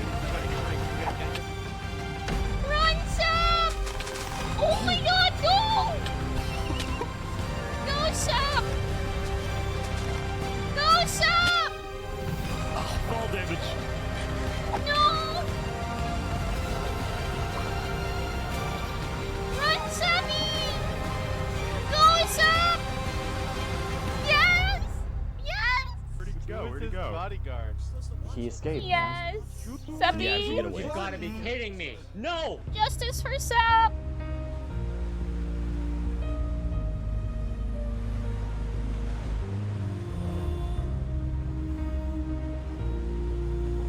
You killed our leaders. You destroyed No. our island. Guilty on all counts. Disgrace to all of the island. Saps, why did you do this? He was literally right on the dot. Okay, let's all be a little honest here. This is a better movie than anything I've seen in the past couple years, okay? Literally, no movie compares to this. It's so good. Like, it has my attention fully grabbed. Like, I thought this was gonna be super hard for me to watch and, like, keep my attention span, but I'm fucking locked in. I am so locked in right now.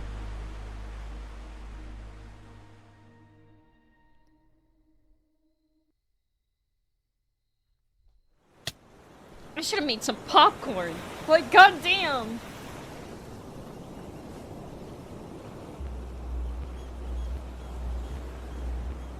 Shouldn't it be dropping soon? The battle begins. The battle begins.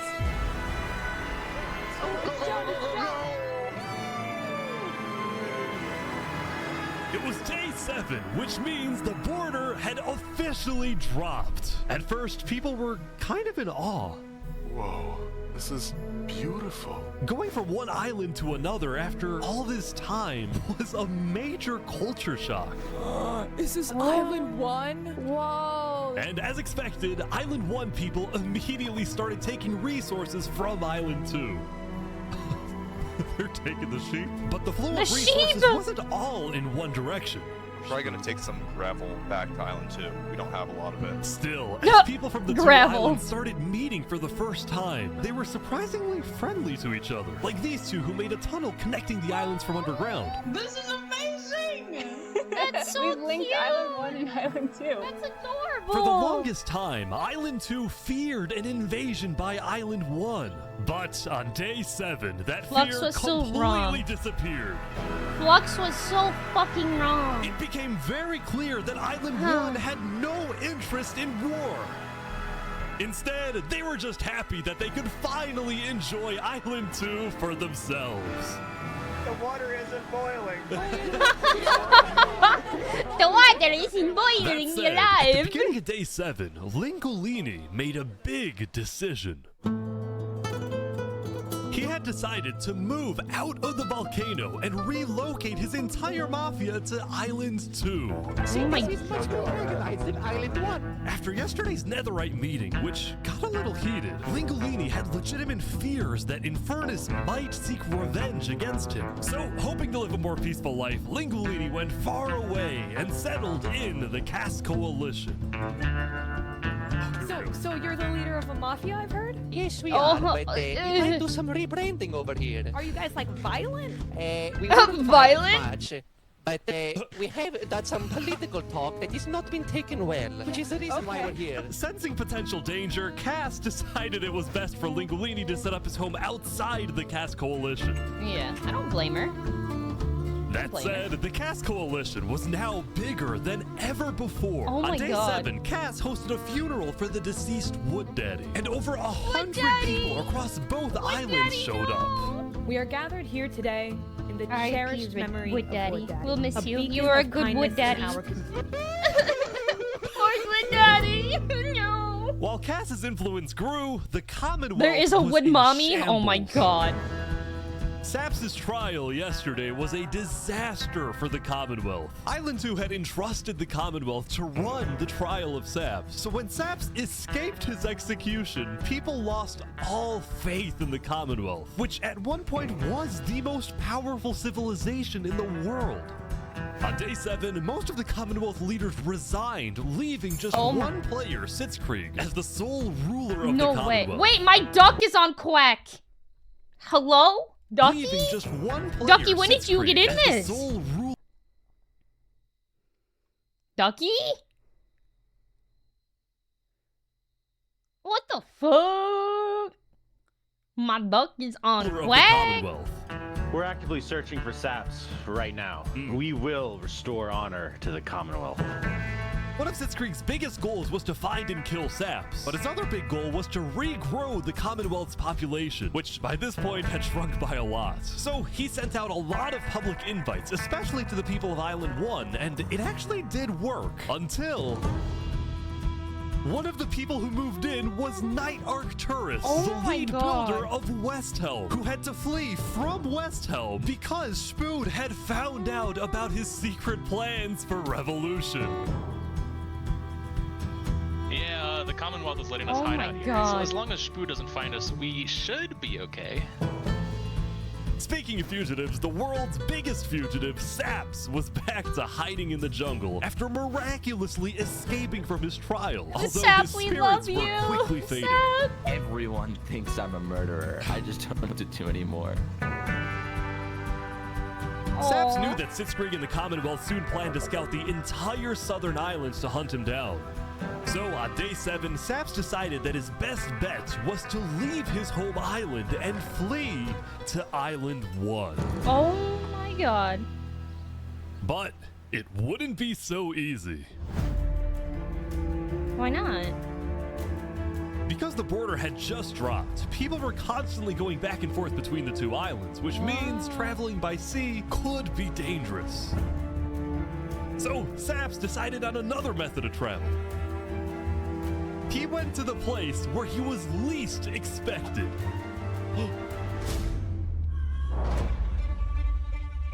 No way. He's trying to use the bridge. No. No way.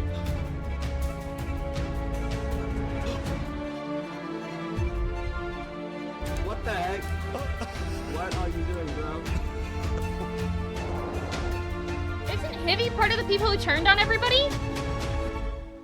Island 1. Now, instead of chasing Saps, the Luminara builders instead retreated to inform everyone else that Saps was on his way to Island 1. Oh my god. Saps, meanwhile, quickly sailed the rest of the way to the other island, although what happened next was unexpected. Oh, there he is. Hey, buddy. Hello. You scared the crap out of me. Am I allowed to touch this water? Yeah, right. Yeah, you know, it's good. Oh on my... the south side of the island, it's safe. It turns out earlier, Saps had reached out to a bunch of people on Island 1, offering them 2 stacks of diamonds if they give him a safe place to hide. Oh and my out of god. all people to accept his offer, it was Turntap, the leader of the Covenant, the most feared and militaristic civilization on Island 1. He's my boy's safe. He's safe. Oh, the goat, he's untouchable. He's free. How was the trip? I ran across the giant bridge that Luminara is building, and like all of Luminara was there. When Saps and Turntap finally arrived at the Covenant, Turntap immediately distributed Saps' diamonds to the Covenant army. But then, in a surprising move, he sent them out on a secret mission. What? Turntap had sent the Covenant hit squad to Island 2, but not to accomplish a goal for the Covenant per se, but actually upon the request of Infernace. Oh. No way! Bye-bye, Mario! He humiliated us. He ruined our sacred land. Yesterday, Lingolini had opened up the volcano for Netherite mining, and as such, people from all across Island 1 had started mining in the volcano. And even though Lingolini had now moved out of the volcano, Sinica felt that since people were already mining, she had no choice but to let them stay. She was not happy about what Lingolini had done, and Sinica wanted revenge. Oh, they're killing the entire mafia. Another one down, baby! Oh my god. Now, the reason the Covenant was willing to do Sinica's bidding wasn't just because she let them mine for Netherite before anyone else, but because as a civilization that values honor and loyalty, the Covenant didn't appreciate how Lingolini so publicly betrayed Infernace. Oh my god. They found him. Hey, you ever thought about diplomacy? We could have had Island 1 at peace. He's and dead. world peace. And we still He's can, so fucked. really. Oh, here they go. But over my grave, he will not be a part of it. Oh, they've got him. They've got him. Mamma mia! Oh! Mamma mia!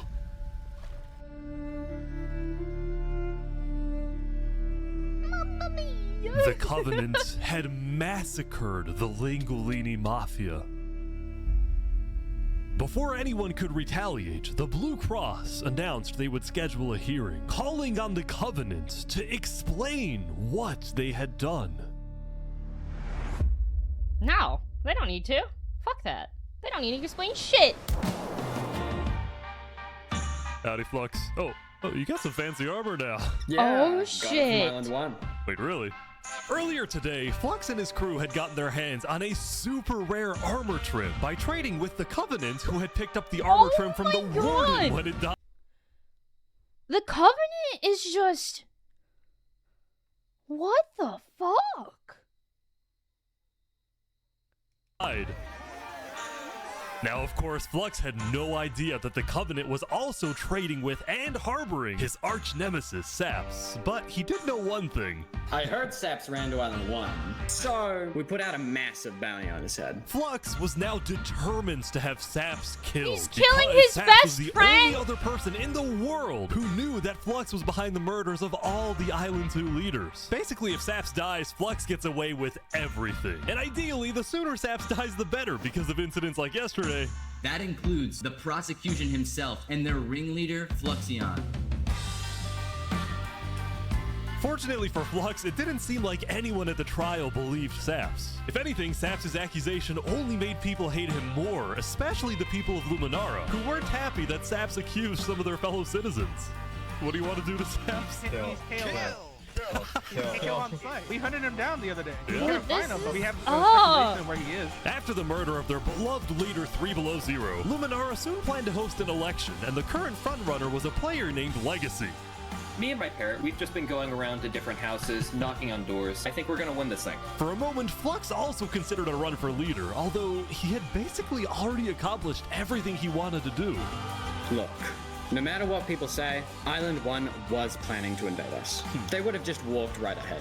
But now that we have stronger leaders, more cautious leaders, they're not gonna do that. We have world peace. And not because of a bridge, but because of me. It wasn't because of you! It wasn't, they didn't even invade, you dumb fuck! They didn't do shit! They were peaceful, motherfucker! You're the problem! You're the issue!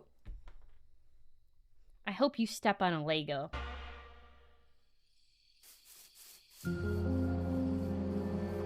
Since the beginning, Flux's philosophy was simple. You can never show kindness to your enemy if your enemy wishes to destroy you. If you build a bridge, they'll use it to invade you. If you offer them aid, they'll use it to kill you. This is why Flux believed it was necessary to eliminate the Island 2 leaders who wished to be kind. But the cost of their deaths was devastating. The people of Tricolor still mourned Jofiel, building a massive statue to honor their deceased leader. We've just been trying to focus on restabilizing our nation. Obviously, the passing of Jofiel hit us pretty hard.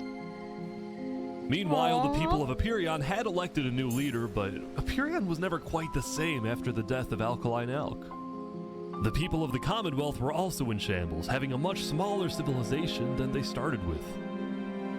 And even though there was some peace on Island 2, people didn't feel a sense of calm, but instead a sense of unease and revenge.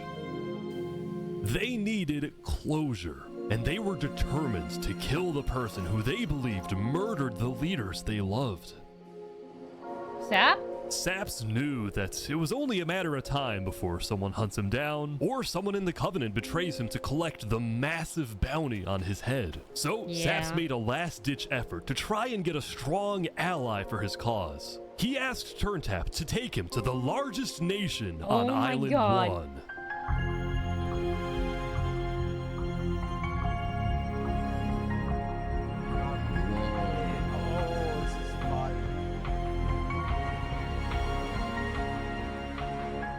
But on their way to the West Helm Capitol building, they ran into a citizen of Aperion from Island 2 who recognized Saps.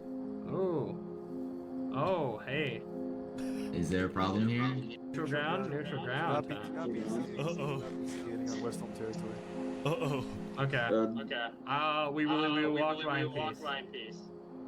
Good call. Oh my god. Saps and his crew then entered the capital. Can I speak to the glorious leader of West Helm, please? Yeah, I'll go grab him. Hello. The Covenant leaders brought me. Can we have a meeting? I'm not gonna lie, Saps. You coming to me asking for a meeting after what happened last time, even if it wasn't to do with you. Listen, I just want to talk. What about what? At least explain, because I'm innocent. Saps, I'm sorry. No. Ultimately, Spood rejected Saps' request for a meeting because Spood didn't exactly trust him and had no real reason to help him. So instead, Saps tried another civilization, the Alcaracina Pirates.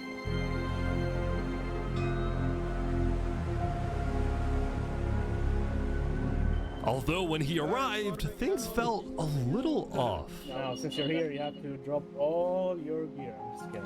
Well, about that. Wherever you think is the safer option. At the end of the day, I don't want any of you guys to get killed for something that I'm being framed for, you know? But then, suddenly... No! Yeah, Need to leave? What? Yeah. Sorry, what? Where's he going? Turntap had realized that the pirates were planning to kill Saps to collect the massive bounty on his head. So he told Saps to run. What's going on?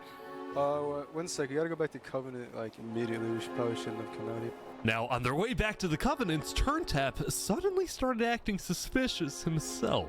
Are we safe? Is everything fine? What's going on? No, Turntap. Don't betray me, Turntap. You need to tell me what's going on or I'm not coming with you. Dude, either like you can handle this on your own or like just... Here, I'll explain to you in a sec. Just come on. Listen, it's hard to trust people right now, so I'm putting a lot of faith into you. This is so suspicious. As Saps ran, he pondered his choices. Either he puts his life in the hands of Turntap, who may be wanting to kill him and collect the bounty for himself, or he runs away. Now.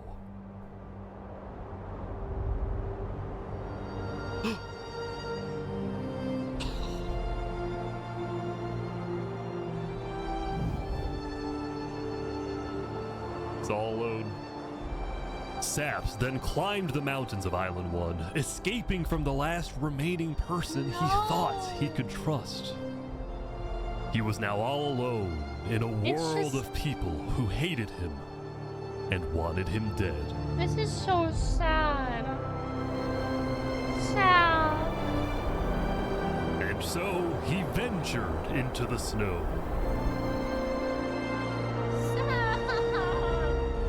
And started collecting blocks. Saps, what are you doing? I can't trust anybody. Flux won.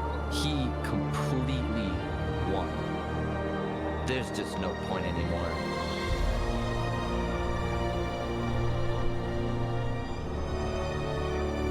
On day 7, Saps built a tower in the tundra, a monument for people to remember him by. And he planned to jump off.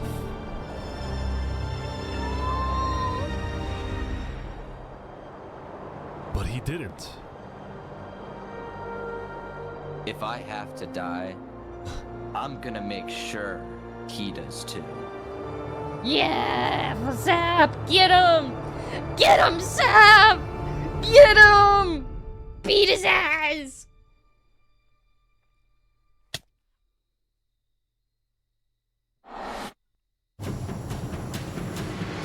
Welcome everyone! Today we have 2 new prisoners who will fight to the death.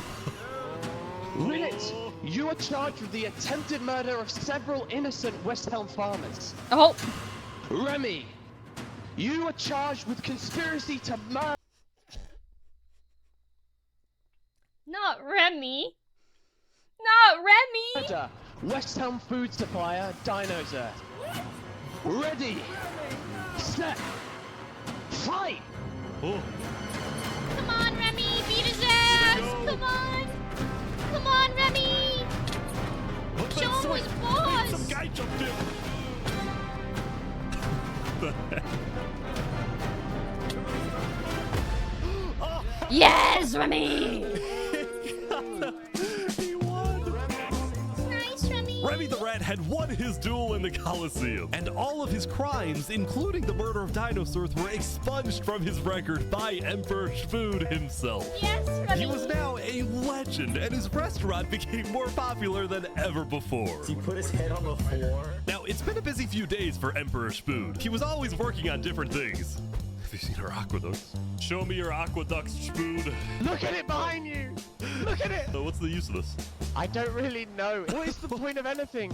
We just build. We have too many builders, not enough ideas. Now, while Spood was an effective leader, he did have to constantly watch his back for assassins. You know, I've thwarted like 5 assassination attempts, and guess what? I've just found out about another. No way. Spood's entire reign began with him almost being killed, so he was always extra careful and sensitive about where he went and who he associated with. It's also why Spood was particularly angry when he found out that one of the people who planned to kill him was his own lead builder, Knight Arcturus. According to some of my sources, Knight Arcturus was seen in the Commonwealth earlier today. Really? Spood had sent spies across the world to find Knight Arcturus, and when they discovered he was staying in the Commonwealth, Spood immediately reached out to Sitzkrieg to request he be handed back to West Helm. No. However, given that the Commonwealth was low on citizens and needed good builders, Sitzkrieg decided to reject Spood's request. No fucking way. I'm not just going to give up one of my builders. The Commonwealth does not give in to tyrants. This made Spood erupt my with fury. God. Oh, I'm gonna make sure that everybody knows the Commonwealth is corrupt. They're talking. Is he just beating one of his people? Was he just smacking one of his random, like, leaders? That's his unity? You're right. You're right. And so, Spood went around telling everyone about how much he hates the Commonwealth. This whole situation became a massive drama, and it actually got to the point where the rest of Island 2 was getting annoyed with the Commonwealth. I don't get why the Commonwealth doesn't just hand him over. We don't need a war with West Helm. Unlike the Commonwealth, Cass had a big population and she didn't care about losing citizens who were troublemakers. For example, earlier, one of her citizens, Addison27, had gone to Tricolor, dug into Jophiel's grave, and had stolen Jophiel's head. Can I wear this? Hey Cass, I brought you a trophy. But instead of protecting him, Cass immediately banished Addison from the Cass Coalition and alerted Tricolor of his location, causing Addison to flee Island 2. It was this kind of no-nonsense leadership that earned Cass a lot of respect from not only her citizens, but other Island 2 nations who are now much more willing to ally with Cass than with the Commonwealth. Fuck him. The very existence of the Cass Coalition also provided a sense of security to smaller groups, like this new nation who are mostly cheese merchants and call themselves the Conquistadors. This is the way of cheese, but el queso! Since the border dropped yesterday, the economies of most Island 2 nations were prospering, with heavy amounts of trade and tourism between islands. Meanwhile, in Barbieland... Barbieland? I have news. What? I'm marrying Oppenheimer. Hello?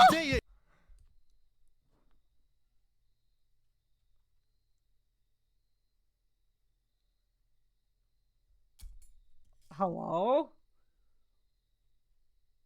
Fucking what? The player Oppenheimer had marched into Barbieland, but instead of destroying it with a nuke, he apparently liked it so much that he proposed to their leader. Oh my god. Ish, consider this your invitation to the Barbenheimer wedding. Thank you. In Luminara, meanwhile, the citizens were inventing new technologies. This is the power switch. It's 16 furnaces working together simultaneously, and it has a bunch of hopper minecarts on the inside distributing everything. As much as Luminara was finally starting to live up to its name as the light of Island 2, little did its citizens know among them was quietly living the world's most deadly group of terrorists.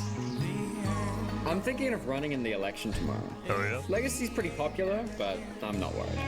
While it seemed like each of the Island 2 nations had their own separate goals, they were all still united under one mission: to find and kill Saps.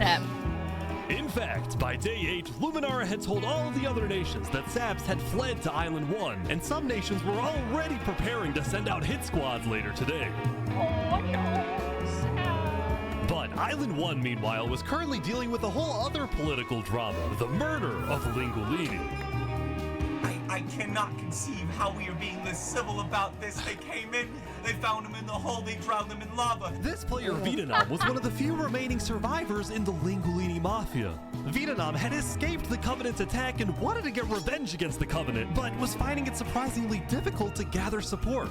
No shit! It's the best Blue Cross condemned the Covenant, nobody was brave enough to declare war on them. People feared the Covenant and its army, which is why Seneca secretly asked them to do the deed instead of doing it herself. If people knew that she was behind the attack, she would be in big trouble. But for now, nobody would face any consequences for the massacre of the Linguini Mafia.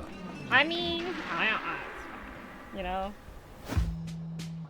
Going back to West Helm, on day 8, Emperor Spood was really only thinking about one thing: how to get revenge against Knight Arcturus. After the Commonwealth rejected Spood's extradition request, Spood's initial reaction was to begin preparing for war. But what made him think twice was his belief that the Commonwealth was a massive nation with probably a big army. Spood also knew that declaring war could risk the entirety of Island 2 coming to the Commonwealth's defense, and maybe launching a counterattack on West Helm. So, Spood decided to change strategies. He instead decided to try and bait the Commonwealth. See if he can make them angry enough to do something rash. Something bad enough that would allow Spood to then declare war and have everyone's support. I really doubt it. And Spood knew exactly how to make the Commonwealth angry. He invited back to the West Helm capital the one person he knew the Commonwealth hated the most. Sap! No way! We're running out of time. Saps is back. And Turntap's here too for some reason. This is interesting. Because the Covenant had brought Saps to West Helm yesterday, Spood had specifically asked Turntap to protect Saps and escort him to West Helm once again. While Saps didn't fully trust Turntap, or Spood for that matter, he knew that a meeting with Spood was a massive opportunity, and it was worth the risk. You can turn the sun away. Oh my god. If we can do what we do best. We're not gonna lie. This needs to be like released as a fucking movie or something. It's just fucking peak cinema at this point. Like it's Sam, you are the person that, to my knowledge, murdered all those people on Island 1. Island 2, sorry. It was not me. There is a person on Island 2 that is behind all of the assassinations and the corruption. His name is Fluxion. Emperor Spood was having trouble believing Saps, but he went along with it for now. Well, it seems like we both have gripes with Island 2. Spood then proceeded to tell Saps and the Covenant about his feud with the Commonwealth, and how he needed Island 1's support in case a war breaks out. There was just one problem. The Blue Cross Alliance was as good as dead. Infernace had basically left the Alliance after the last meeting, and the Covenant had stopped responding to the Blue Cross because of the Linguini situation. So Spood decided to take things into his own hands and individually call the big 4 nations of Island 1 for a meeting. And he wanted Saps to be there so he could tell the leaders about corruption on Island 2. Now, because of Saps' reputation, Seneca and Benji were hesitant. But as long as the meeting was in a wide open area without a roof, they decided they would go. Without a roof. Watch the volcano erupt and kill them all. Wouldn't that be funny? The volcano just fucking decks them all. Wipes out the entire Island 1. Like... You wrap the moon in ice. That's not nice.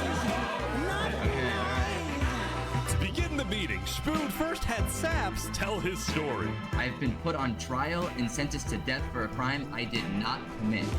Spood's goal with this meeting was to convince all the leaders that Island 2 was a threat to Island 1. One of my right-hand men was murdered in cold blood by someone in association with the Commonwealth. It's one of the many injustices I've heard about on Island 2, and I want justice. Then, Turntap of the Covenant made his own statement. A few days ago, Covenant was approached by Luminara to speak of a potential trade agreement. Legacy AN approached me in regards to Fluxion, the guy who Saps is claiming killed everyone, which I do believe. Whoa. Apparently, back when the Covenant traded armor trims with Flux, they had also done the same deal with Legacy. And Legacy had voiced concerns to Turntap about Flux's run for leader, including how Flux was demoted from second in command, and rumors that he's paying people diamonds to vote for him. This gave Saps and Spood's stories a little more credibility, which was crucial for getting everyone on board with West Helm's military proposal, which was, if any nation from Island 2 attacks Island 1, then the entirety of Island 1 must strike back. Yeah. If all leaders are in agreement to this, please say aye. Aye! Aye. This is for us a problem. Benji was hesitant to join any military alliance because Elysium was the nation of peace, and he knew that his people were opposed to any changes that threatened their peaceful lifestyle. Council might not agree. Do you believe if Saps was at the council meeting, would he potentially have the chance to convince him after telling his story? I think he might. As long as Saps agrees, it's up to you. Oh, come on, Seppi. Yeah. We believe in you. Saps and a few of the others then walked to Elysium on a mission to reunite Island 1. Oh my god.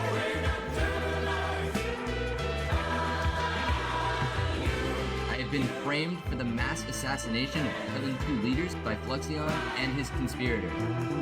So many other people have died to the same tyranny and corruption that has been on Island 2. I'm just so lucky to be alive and share my story with you guys. But as Saps spoke, the people of Elysium still had some doubts. Against the corruption in Island 2, which is... But who? What is that? What does we that are mean? not That's vague.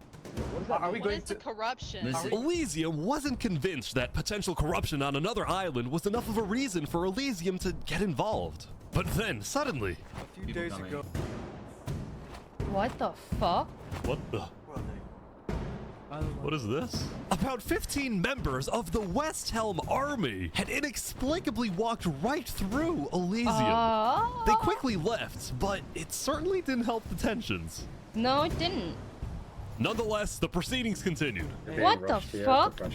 We're going to be deciding whether Elysium citizens would go to war. I think Elysium citizens need to have a say in that. Yeah, I agree with that. After even more deliberation and after even more time passed...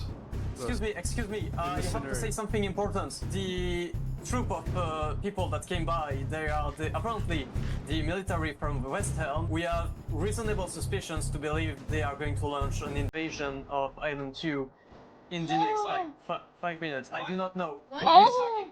Emperor Spood had grown impatient. After Spider informed him that progress was stalling, Spood had decided to send a squadron of the West Helm army into the Commonwealth's territory to find and arrest Knight Arcturus.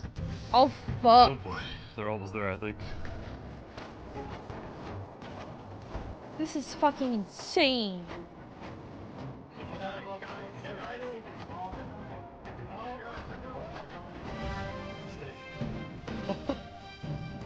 Then we are here peacefully. We're simply I'm looking peacefully for my the ass. name of Knight_Arcturus. Alright. We don't have him. We do not know where he's at. What? He's lying. They're lying. We don't have Liars. him. Where are they going? With their first plan failing, West Helm They're went lying. to plan B. Shield wall, shield wall. What the? What's happening, guys? They're forming a shield wall. They're forming a shield wall outside. Everyone leave. We're getting out of here. Yeah.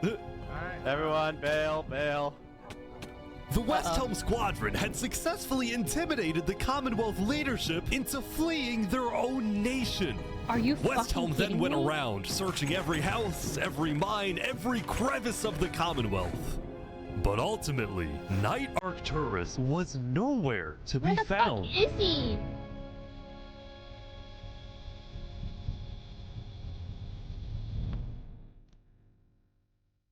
Meanwhile, at the Caste Coalition, I feel like the Caste Coalition is like, no.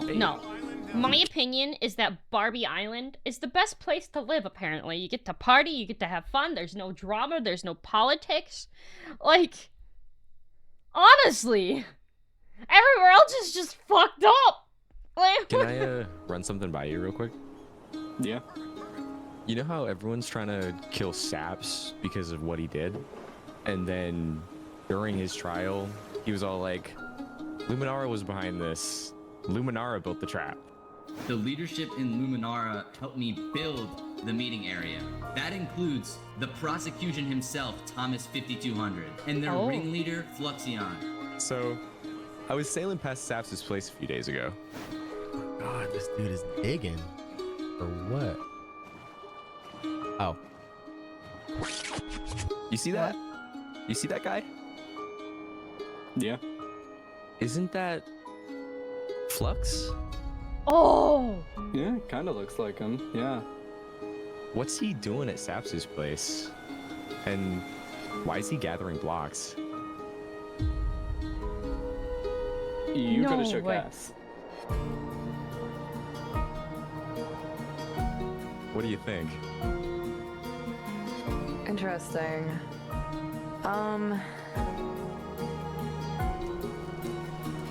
You know what? Go show this to Tricolor. And probably also Hyperion. I'm up. Yo! Come on! Come on! Sappy! Yes! Yes! A citizen of the Cast Coalition had been reviewing his old video footage when he happened to notice Flux digging for sand, a prevalent material in Saps' roof. On its own, this wasn't the best evidence. But for some people, it did raise some questions. Yeah!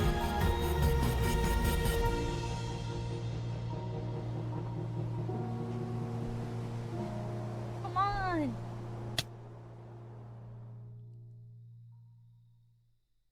It's literally like Sap had no evidence but what he said. And the fact is, like, he was literally helping them, right? You gotta realize Sap wasn't at his own house the entire time. The other people built it while he was helping the other nation. So, like, his story lined up. People saw him. It's just he had no evidence. He had no proof. This is proof!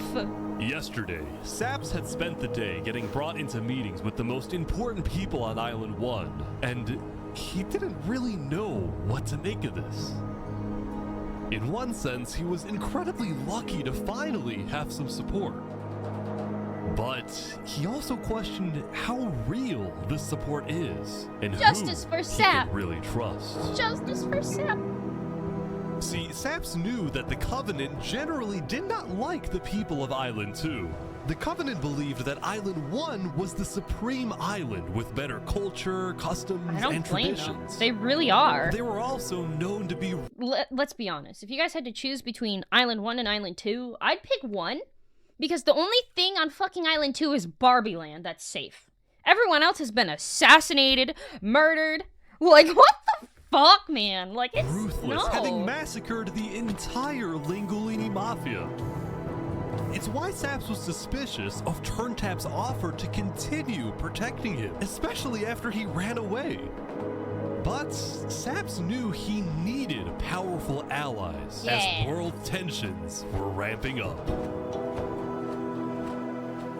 When Spoon invaded the Commonwealth yesterday, he got a lot of criticism, mostly from his own neighbors, who were blindsided by the move. Spoon could have dragged all my people into war. Elysium is a nation of peace. Like that, any hope for a Big Four alliance was basically dead, especially since the other nations were now dealing with problems of their own. Uh-oh. Damn, their building came out so good.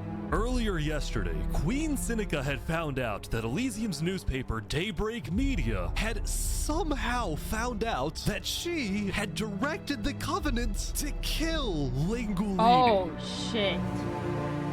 This is why Seneca was so quiet yesterday during the Island 1 Snow meeting. She knew this story would be coming out, and she was trying to figure out how she would respond. And on day 9, she made her decision.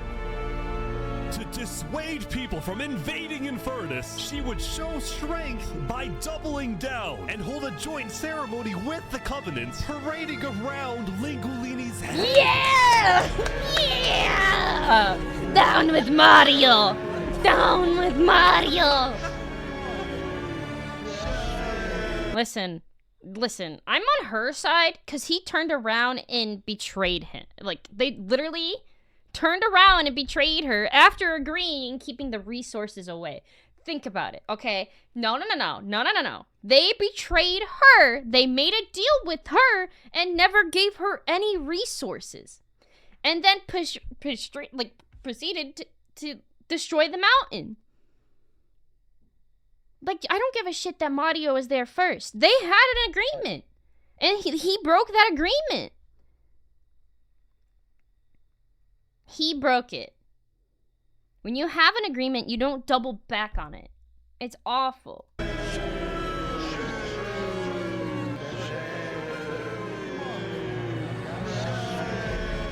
Let this be a lesson. Shame Yeah! to those who disrespect our volcano. Yeah, Mario was only looking out for what was best for his pockets. They burned it? Okay. Well. Meanwhile, on the other side of the island, the Blue Cross was hosting a meeting. Vietnam, I'm getting word that Infernace is having a ceremony to burn the head of Mario. Then it's war. I will put my hands around each and every The leaders and representatives then decided that Infernace needed to be punished, and they started discussing whether or not to declare war. But then, not even a minute into the discussion, If everyone Benji? them, then we are not going to Benji's dead. Benji's dead. Benji? Benji, Huh? the leader of Elysium, had suddenly died. And before anyone could even ask about what happened, a member of Daybreak Media made a shocking revelation. We know that Benji had been one of the people who made the call to kill Lingolini. What? Apparently, Benji had admitted to Daybreak Media that he, alongside Infernace, had approved the killing of Lingolini. At the time, Benji believed that killing Lingolini would finally resolve the conflict over the volcano and bring peace to the island. But what's his he ended right? up seriously regretting this decision. So Don't he tell told me. Daybreak Media everything. Don't tell me he jumped. Exposed Infernace, and then ended his life.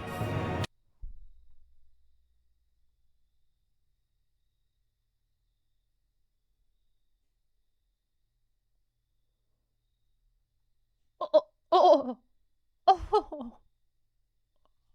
No way.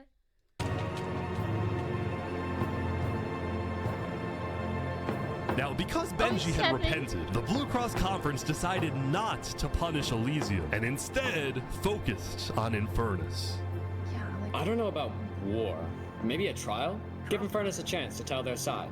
No. Flux was representing Luminara at the meeting, and the leaders actually agreed Battle. with his idea. Battle. So War. later today, I want there war. will be a trial against the entire I'm tired of nation this. of Infernace. Now, when War. the meeting came I want to an war. end, Flux was approached by a few guards from Tricolor. Right, look. We know about the assassinations, all right? What You're assassinations? under arrest. You're coming to Tricolor. You're gonna have a fair What? trial. Just come with us. What are you talking about? Tricolor had issued an arrest warrant for Flux after they obtained incriminating video evidence from a citizen of the Cass Coalition. Damn. Being possibly responsible for the death of Jovial in any capacity. What are you Along talking with about? other We know assassinations. Seraphim was guilty of that. There are concerns that you may have been involved in other ways. If you believe yourself innocent, I believe that you are. I trust that you're innocent because you told me you were. But right now, the most important thing you can do is Yeah, to go to the trial baby. and prove that you're correct, which I believe. This you is are. an outrage against Luminara. I cannot No. believe that you would accuse me of this. Now, the truth was, Tricolor wasn't necessarily convinced that Flux was guilty. They just wanted Flux to go to trial so that he could answer their questions about the videotape. Why didn't you not bring this up beforehand? You were not meeting. Run away. You're seriously scared that I'm going to run away from a trial? If you agree after what happened with the Commonwealth, we could never be too careful about stuff like that. We're both Fine. not. Fine, I will go. But this is an outrage. All right, We're gonna remember. We will not stand for this. Arrested by Tricolor. What is he doing? What? It's like stopping every few seconds. People stop. Don't worry about it. The group then passed through Elysium and were about to sail off to Island 2 until... What the fuck? What?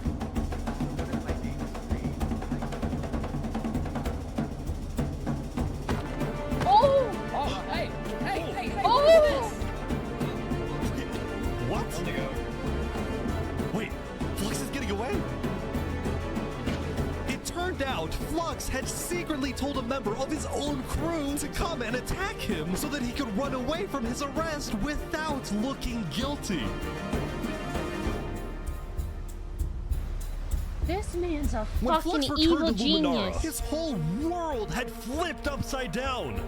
He believed he had covered all his tracks, that he had gotten away with everything. But for now, he had to remain calm and decide on his next move. Legacy. Yeah? We've just been informed that you have ties to the Covenant, and they're working with Saps the Traitor. So the problem is, we're afraid you're a national security threat. You have two choices right now. You either drop out of the election this instant, or we can do this the hard way. Oh, that's tough. Shit. Alright. By forcing Legacy to drop out of the election, Flux had automatically become the leader of Luminara. No. Which means if Tricolor still wanted to arrest him, they wouldn't be able to just walk ahead and take him. They would have to invade Luminara itself.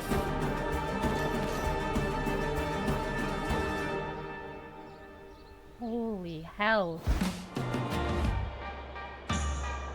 Oh Yesterday, my god. Emperor Spoon had caused a lot of chaos with his failed attempts to capture Knight Arcturus. So he spent day 9 repairing relationships, but also forming new ones. For example, earlier, Spoon had received a message from a player named Addison27 who wanted to sell Joe Fuel's head in exchange for Netherite. Oh Spoon my god. accepted the deal, gave Addison a place to meet him at, but then he gave Addison's location straight to Tricolor. Oh my god. Yeah, there it is. Oh no. Give it right now. I got it.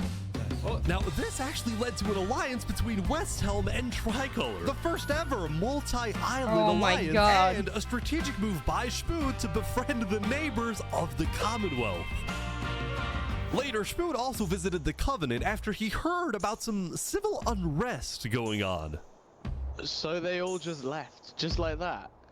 Apparently, about half of the Covenant's entire population had decided to leave the Covenant. What? This is because they believed TurnTap was betraying the Covenant's values by constantly trading and associating with Island 2. Oh And what my made a lot of God. them really angry was the fact that TurnTap was making them protect Saps. See, originally, TurnTap had only brought Saps in to get diamonds for his army, but the more he heard about Saps' story, the more he became captivated by Saps and wanted to help him. In fact, the reason TurnTap had acted strangely on day 7 wasn't because he was thinking about killing Saps. It was because he had just saved Saps from the Alcaracina pirates, and he was worried that the pirates would attack the Covenant in retaliation. Anyway, now that TurnTap had the pirates against him, as well as much of the Covenant forces, which TurnTap himself had trained to be ruthless, it's fair to say that his life was in grave danger.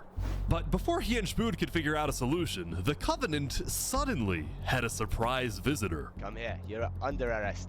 Uh-oh. Yo, they're trying to kill me? What? You killed our leaders. You destroyed our island. After days upon days of searching, the Commonwealth had finally found Saps. It's literally the guy. Saps is now hiding. This player, Zekor, was now the main diplomat of the Commonwealth, and he knew that this was his opportunity to finally kill Saps. The last thing he needed to do was to convince Spood to hand Saps over. Spood, come here. Please, let's have a talk. Let's have a chat. And are you a friend of this criminal behind you? Alright, could you guys come inside? Oh boy. Here we go. Oh Jesus. Please not We Sap. can put all of our fighting behind us. I propose a trade. You give me Saparada, and the Commonwealth gives you Knight Arcturus. Oh wow. RT for Saps. I mean, where would this happen? You can let us take Saparada now, and then we can kill Arcturus for you. No, don't kill him. He needs to fight in the Colosseum. Alright, we can make that work as well. Wait, So you're saying you know where he is? Oh. It's interesting because They Sitzcreek said he lied. didn't. Okay. They We lied. don't have him. We do not know where he's at. Look, he comes back every now and then. We'll find him. Really? Is that so? Why would I lie? Kill him. So you'll find him for Kill him. me. Spood, don't do this. Look, Spood, I have to be honest. I'm shocked that you're defending this criminal. Either you accept this deal right now, or I tell everyone from back home that you're harboring Saparade. They They'll know. all declare war on you, and this will be the end of West Helm.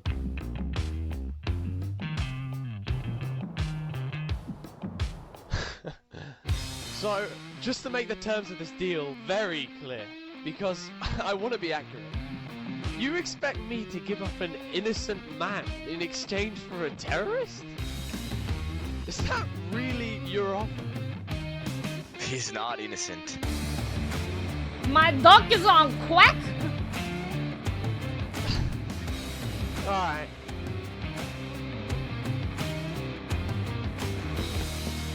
Get out. Oh damn. Now.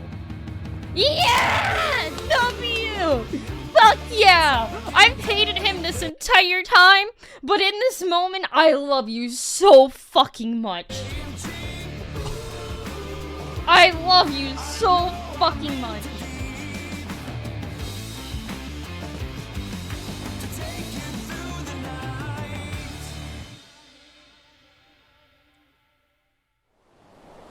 Soon, it would be time for the trial of Infernace, which had become a very anticipated event because Seneca had told everyone that she actually planned to attend. Oh. As such, Turntap would be there to help her, which meant Saps also had to go. He wanted the Covenant's protection, which would actually come in handy. What? Saps getting attacked. Oh no. Oh boy, Saps getting attacked again. The attacker was taken out immediately by the Covenant, but this led to another problem. We need to know whether we should keep Infernace in the area. We are worried about assassinations. We're not going in a building, we're having this outside. Seneca and the rest of Infernace had arrived, but were refusing to enter the courthouse because of safety concerns. Infernace is saying outside or nothing. They're not going in. And as expected, people were quickly becoming impatient. I have to stand here for 5 more minutes. I'm gonna pull all my hair out. Oh my god. These people don't have the ability to come in this building. The trial hadn't even begun, and things were already out of control. Someone blow up the building, then... please. Just. Someone's setting up dripstone.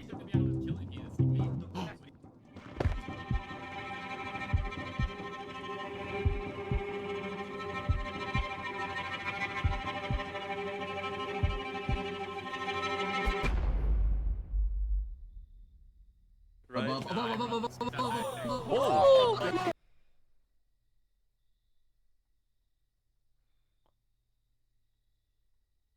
No. And like that, Turntap was dead, killed by 2 disgruntled former citizens of the Covenant who had come back for revenge. What the? Run, they're trying to kill us. Burn us back to the castle. Queen Seneca directed her people and all the remaining Covenant forces, who were now leaderless, to retreat to the Infernace castle. Oh my god.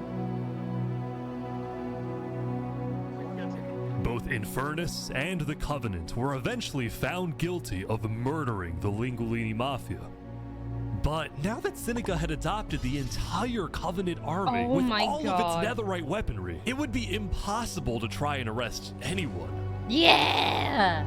Saps, meanwhile, was abandoned at the courthouse, so he ran all the way to West Helm to Emperor Spood, who was apparently dealing with a new political crisis. What? It appeared that Spood had finally made the Commonwealth mad because, according to a West Helm spy, it looked like the Commonwealth was preparing to go to war. Oh my god.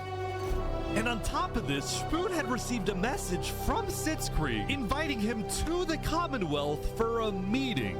Yeah, uh-huh. Now, of course, Spoot suspected this was a trap, but his second-in-command Spider had an idea. Let me go instead.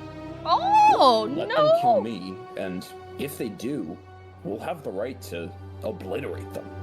Basically, if Spider goes to this meeting and actually gets killed, then in the eyes of the world, this will give West Helm permission to finally wipe the Commonwealth off the map. You're a hero, Spider. Oh, Glory to West Helm. Glory to West Helm!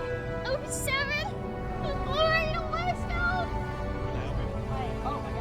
These guys are all waiting for something to happen.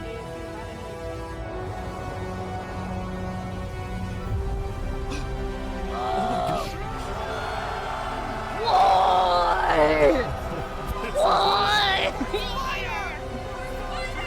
My spider!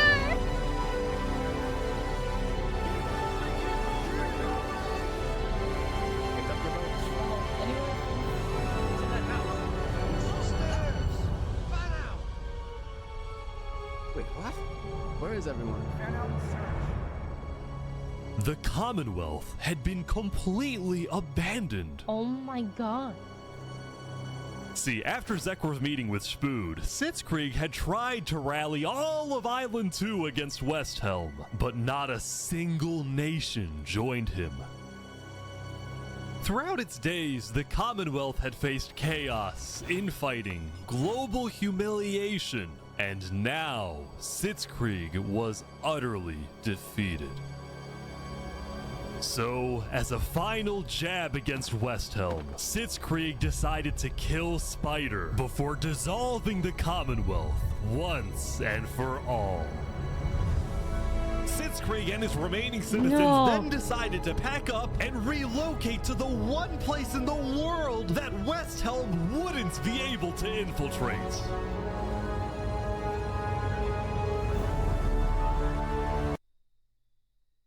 Oh, fuck no. Oh, come on. You're joking. You're fucking joking. Okay, down with Infernace. Down with Infernace. Come on in, guys. Welcome to Infernace. Thank you, Seneca. There are so many people. Oh my god.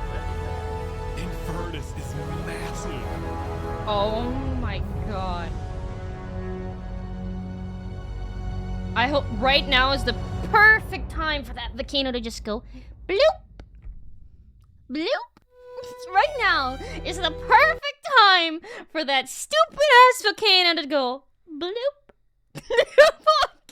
just kaboom. You know. Meanwhile, at the Cast Coalition, it was the end of another good day. The farmers had produced plentiful crops, the businesses had made lots of sales, and there was even a birthday party. But while her people were happy, Cass knew very well that the outside world was quickly growing out of control. As leader, it was Cass's duty to keep track of all the world conflicts. But by day 9, they were simply overwhelming. She watched from afar as the Commonwealth fell apart. She watched as world leaders died left and right. She watched Infernace avoid justice by blocking themselves off. With Netherite at their defense, as well as the volcano's sheer height. Yet despite all the turmoil, Cass spent most of the day trying to solve what was now the world's biggest mystery. Who had really murdered all the Island 2 leaders? Was it Saps? Or was it Flux? It was Flux. Come on, Cass, you know it. Earlier at the Blue Cross meeting, members of the Cast Coalition were listening carefully. Covenant was propagating anti-Island 2 propaganda, which is ridiculous. Yeah, we didn't agree with that. Island 1 never had beef with you guys. It was really just a covenant. They can see that Island 1 is gearing up to invade us. Then at least they'll know I tried to warn them when Island 1 comes and kills us all. But the Covenant was going to invade us, right? Honestly, probably not. I think they were just trying to scare you guys. Flux had fully believed that Island 1 was going to invade Oh and my even God. yelled at the other leaders for doing nothing, which made Cass think, what if that's the reason he killed them? Besides, what would be Saps' motive? There wasn't even a motive alleged during his trial, yet he was still found guilty. In fact, thinking back, the trial itself was suspiciously short, and the judge made a decision very quickly. Yeah. Well, on day 9, one of Cass's citizens was scouting the Commonwealth and figured out why.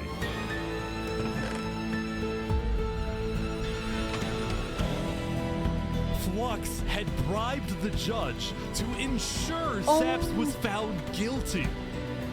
When Cass discovered this, she immediately called for a meeting with local leaders. It's been Flux this whole time. I'm so mad. He needs to die. I never thought I'd say this, but you have my permission to invade Luminara. Okay, I'll tell my guys to prepare for battle. No, there won't be a battle. We go in, we take him out, we leave. Got it? Assassination! All right. Chaos! It only took a week to prove him innocent, you know? Jesus Christ.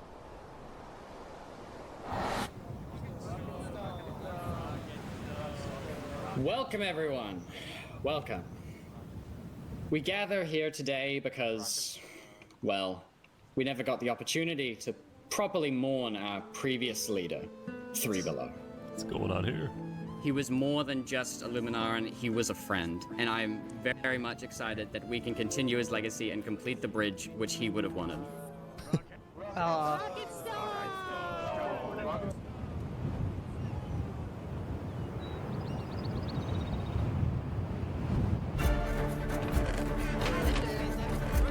Yes. All right, let's go, let's go. And so, the Cass Coalition set off on their mission to kill Flux once and for all. On the way, Cass stopped at Empyrean to rally their people. We found the person responsible for the multiple leader assassinations, including the assassination of your own president. Are we ready to fight for Luminara? and for justice? Yes!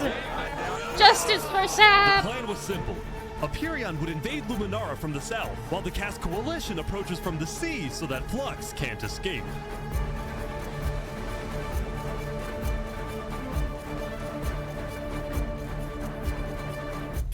And I just, Oh, they're here! They're here! Flux is running. Oh! They're after him! Surrender, Flux! I don't want to do this! Oh! Okay, wait, surrender! Okay, Surrender. I'm not moving, Flux, you are under the arrest, killing Jag, Alki, members of Tricolor, and leader of Commonwealth. This is an outrage! And attempting my assassination. Oh my god, I've never seen her swear. Flux had stopped and surrendered, but there was a bit of confusion. He's entitled to a fair trial. Wait, I thought it was one side. He's our president. Going in, Cass had been under the impression that the people of Luminara wanted Flux to be overthrown, when in reality, most Luminarans knew nothing about his crimes. Don't speaking to a mass murderer right now. Don't let him get through the crowds, guys. Where's Legacy? Luminarans, do you want this man alive? Yeah, entitled to a fair trial. Oh, come on. All of a sudden, Cass wasn't sure about what to do. Until... He's running. Oh, he's running. He's running.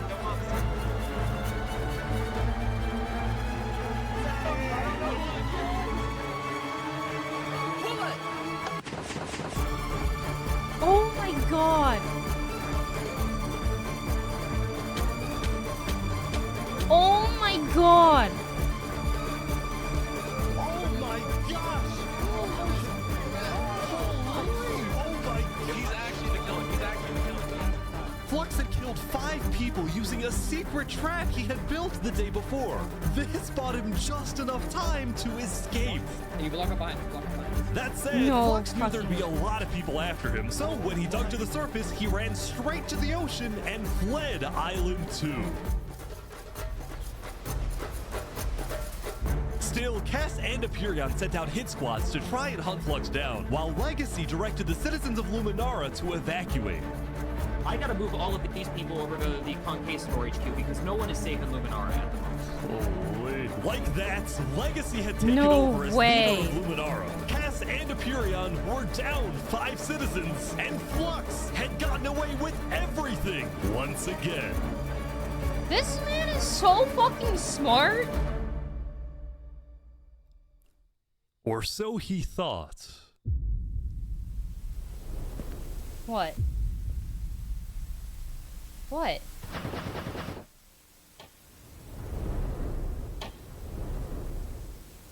Oh my god.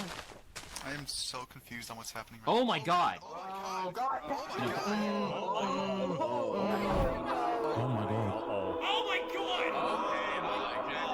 What the fuck?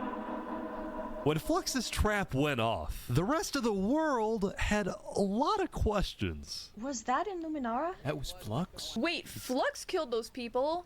Yeah. On day 10, word began to spread about what had happened. That was Flux's trap? Yeah, Flux built that trap. Which made people think, oh my was god. Flux behind the murders of the Island 2 leaders after all? Dude, I think Flux was behind everything. Saps was right. Suddenly, the world realized that Saps had been telling the truth. Oh my god.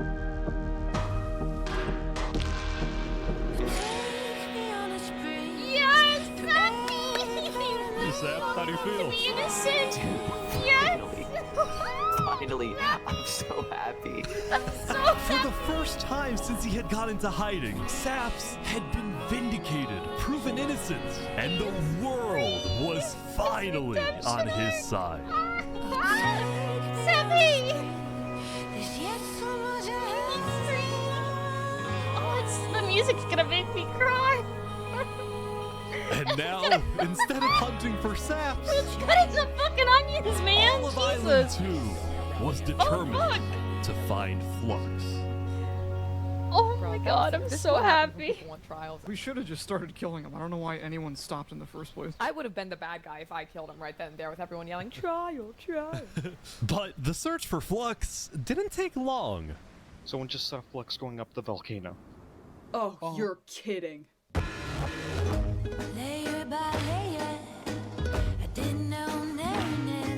No.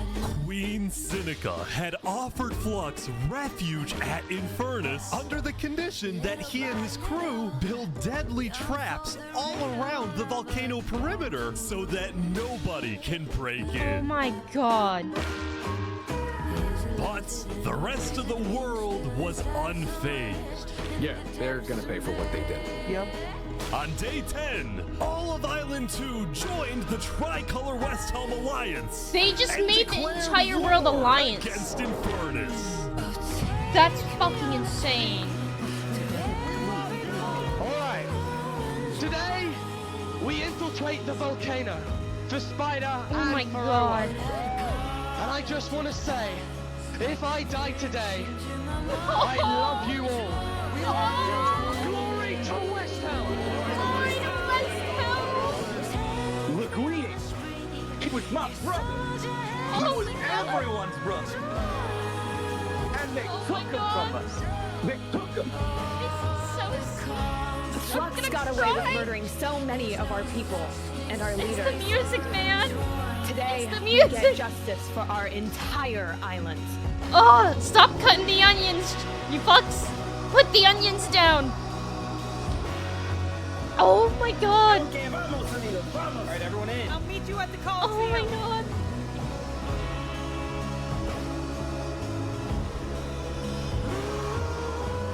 Oh. Let's go, let's go.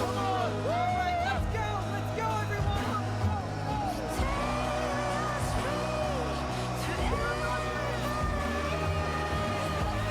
Oh my god.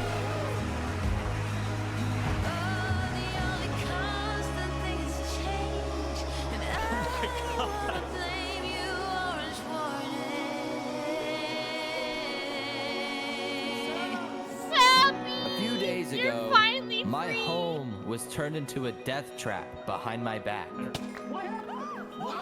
I was framed and then forced to go through a rigged trial. Guilty on all counts. Oh my god. A few days ago, every single person in the world wanted me dead. But today, you all know the truth about who really killed our leaders and our friends. Today, we walk ahead, we storm the volcano, and we get justice! Justice! Justice! Glory! Thank you, Saps. Alright, everyone, listen up. There's a lot of things to watch out for. There's gonna be lava, boiling water, dripstone traps, their entire army. They have the height advantage and netherite armor, but we have numbers. So let's stick together and let's win this thing! Come on! Alright, here we go! Oh my god. Charge! For justice! There's so many people. You make me all blind with your civil rights. You It's demand time. that I eternize your name. Walk ahead. I think there might be a problem. Oh my god. You cover us in shame and I take the blame. I like how it went from, let's protect this fucking volcano, it's sacred and all that, covers it with a bunch of bullshit. Covers it with a bunch of shit. Like, hello? Living by the rules to which high school blues. Walk ahead. They have the entire world against them. Cannons keep provoking. Blood returns thirst choking. Can anyone stand this nonsense? Eating away, telling us to stop and obey. To stop and obey. Oh, the water. On the lava, but the water still burns.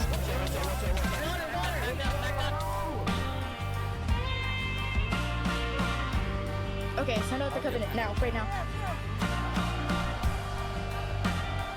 Go, go, go, go, go. Oh, big fighting on the ground right now. Covenant is attacking from behind. Oh my god.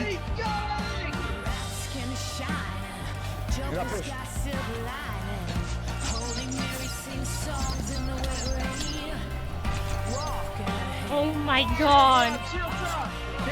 This is fucking insanity. I just want to know who's gonna win. It's just chaos on the ground as well. It's the Covenant.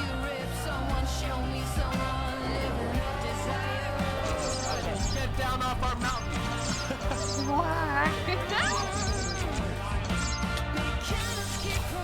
It's almost over. We literally have like 10 minutes left. Okay.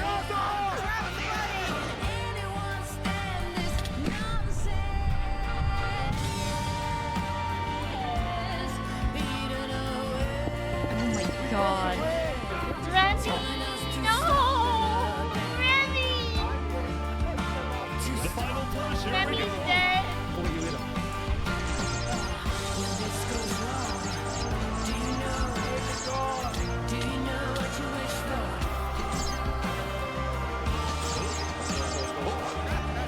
They're in. Yeah! No! Oh my gosh! Look out for the hole. I'll check in the hole with you guys.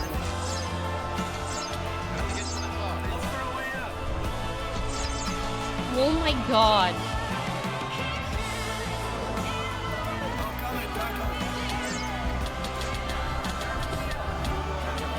How do you know who wins, man? Lord Linguini! I'm guessing once they kill Seneca.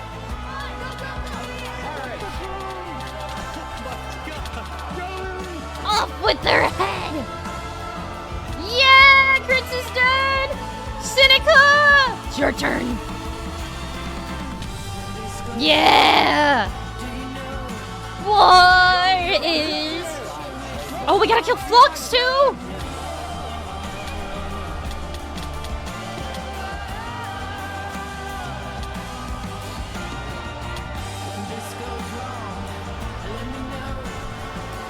The boat!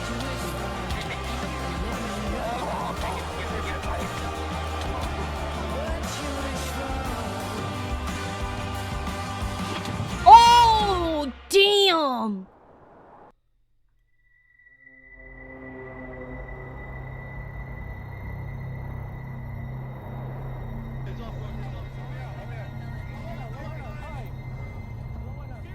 No, he's alive. He's alive.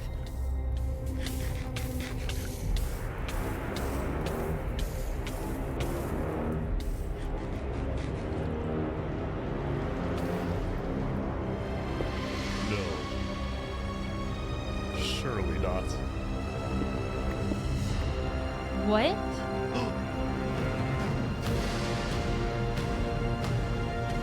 No, of course he has a tunnel.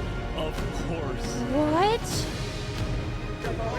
Where was he? I saw him! I saw him! We're gonna kill him! Run away!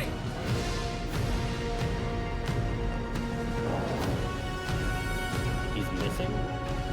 Hold on.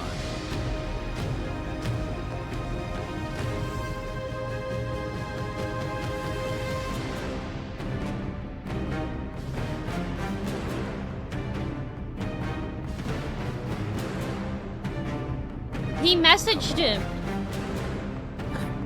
Alright, guys. I'll let's go, be let's there. go. They're gonna fight. They're gonna have a showdown. Sap, you gotta win.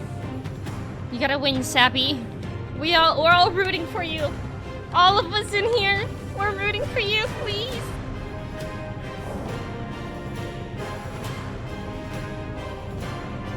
Come on. What? No way.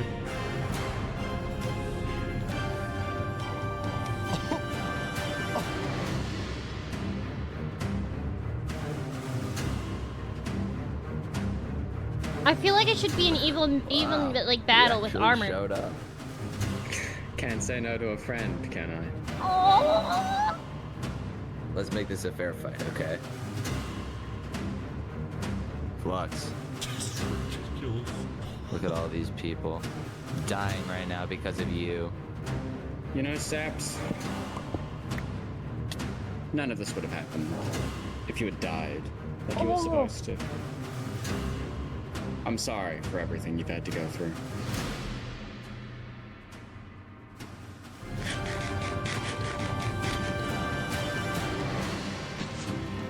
Come on, Sappy. Come on, Sappy. Come on, Sappy. Don't fail us now, Sappy.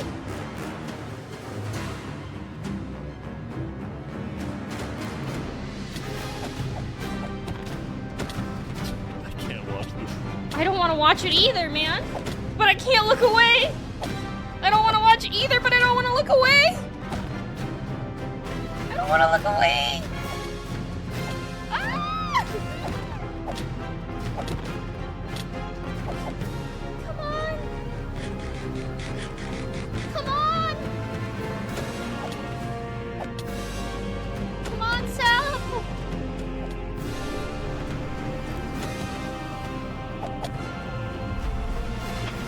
Oh!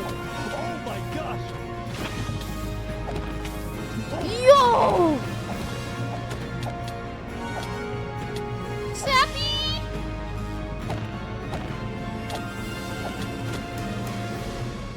Sappy! Come on! Come on! Come on, Sappy! Did they die at the same time?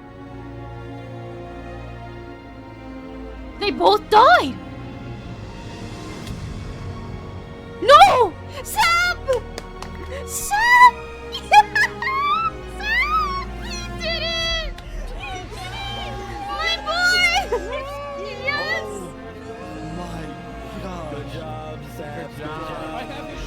Yes, Sam! Yes! War's over! Saps had killed Flux. And with that, Flux's reign of terror was over. Wait, they didn't kill his accomplice, though. His accomplice?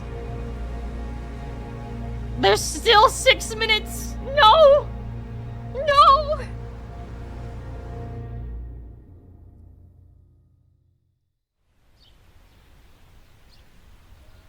Days later. Oh, shit! I mean, it's not that bad. Yeah, it's pretty bad. They lost half. Today, we gather to honor the lives lost in the Battle of Infernace.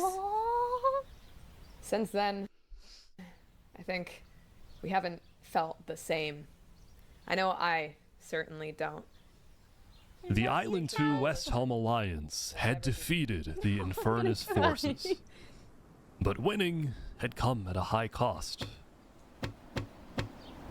Remy! Would mommy and daddy? Both they can rest together peacefully. After the war, people across the world took time to mourn their dead, reflect upon the battle, and then, eventually, decide how to move on. Oh, fuck. I don't know what I'm crying at Minecraft either, man. Now that Infernace, the Covenant, and the Commonwealth were off the map, there were talks of creating a new world government. But ultimately, it never really materialized, and all the remaining nations just agreed to do their own thing and have peace. In the corner of the crowded Island 1 had taken the brunt of the war. Crops trampled, the big tree scorched, the volcano ravaged. As a result, people across Island 1 struggled after the war. But I'm dead. Some of them joined cults, while others moved to Island 2 in search of a better life. I'm gonna cry. Elysium was fine though. Instead of going to war on day 10, the Nation of Peace had decided to hold a peace festival. And on their shore was something new. A bridge stemming all the way from Luminara. Oh.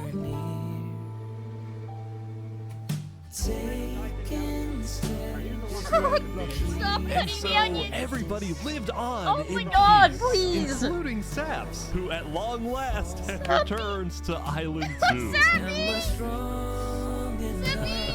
This brings back memories. Still, the world wasn't totally conflict-free. The Cask Coalition Bakery was yet to be exposed for causing the death of Wood Daddy. And Knight Arcturus was still in hiding, yet to be found by West Helm. Where the fuck is this fucker? Hello? It's a big world, so it's not a surprise that many stories like these they got just never married. end. They got married. But I think there's some beauty in that. Do we all so slowly lose control? Oh my god. As emotions overflow. Yeah, we still have some work to do. We will catch that traitor. Oh god. But tonight you can rest. You've made your emperor very proud. Jury, you have heard all of the evidence. If you find Thomas 5200 guilty of aiding Fluxion with his reign of terror, jump in his head. Thomas, Justice. may you find mercy in the end, senor. Yeah! Yeah! Barbie. I ran away screaming from you because I thought you were gonna blow up my nation and kill all my citizens. After we talked a little bit for like 5 minutes, I realized you could blow up my nation and kill all my citizens, but that doesn't mean you will. Oppenheimer to be your one and only God. heir. I do. Oppenheimer, same thing. I do.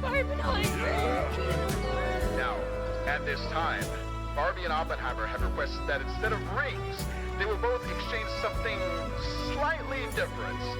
If you would please turn your attention to the nuclear bomb that's behind us. 3, 2, 1. Oh, I was gonna say. It's just gonna go up and up. It's just gonna keep going up. So slowly lose control. As emotion I'm gonna cry. falling into the Fuck. I'm not. Fuck. Or do we all guard our small fragile hearts? Fuck. As we softly break it apart. Oh God. Oh. Oh God. Thank you guys for watching with me. You guys are truly the best. Oh my God. I know I did this in Discord, which is a little different, but I felt like it was a little better because we all got our reactions at the same time. Like, we were all literally reacting at the same time, and I think it was worth it. I think, fuck. Oh my God.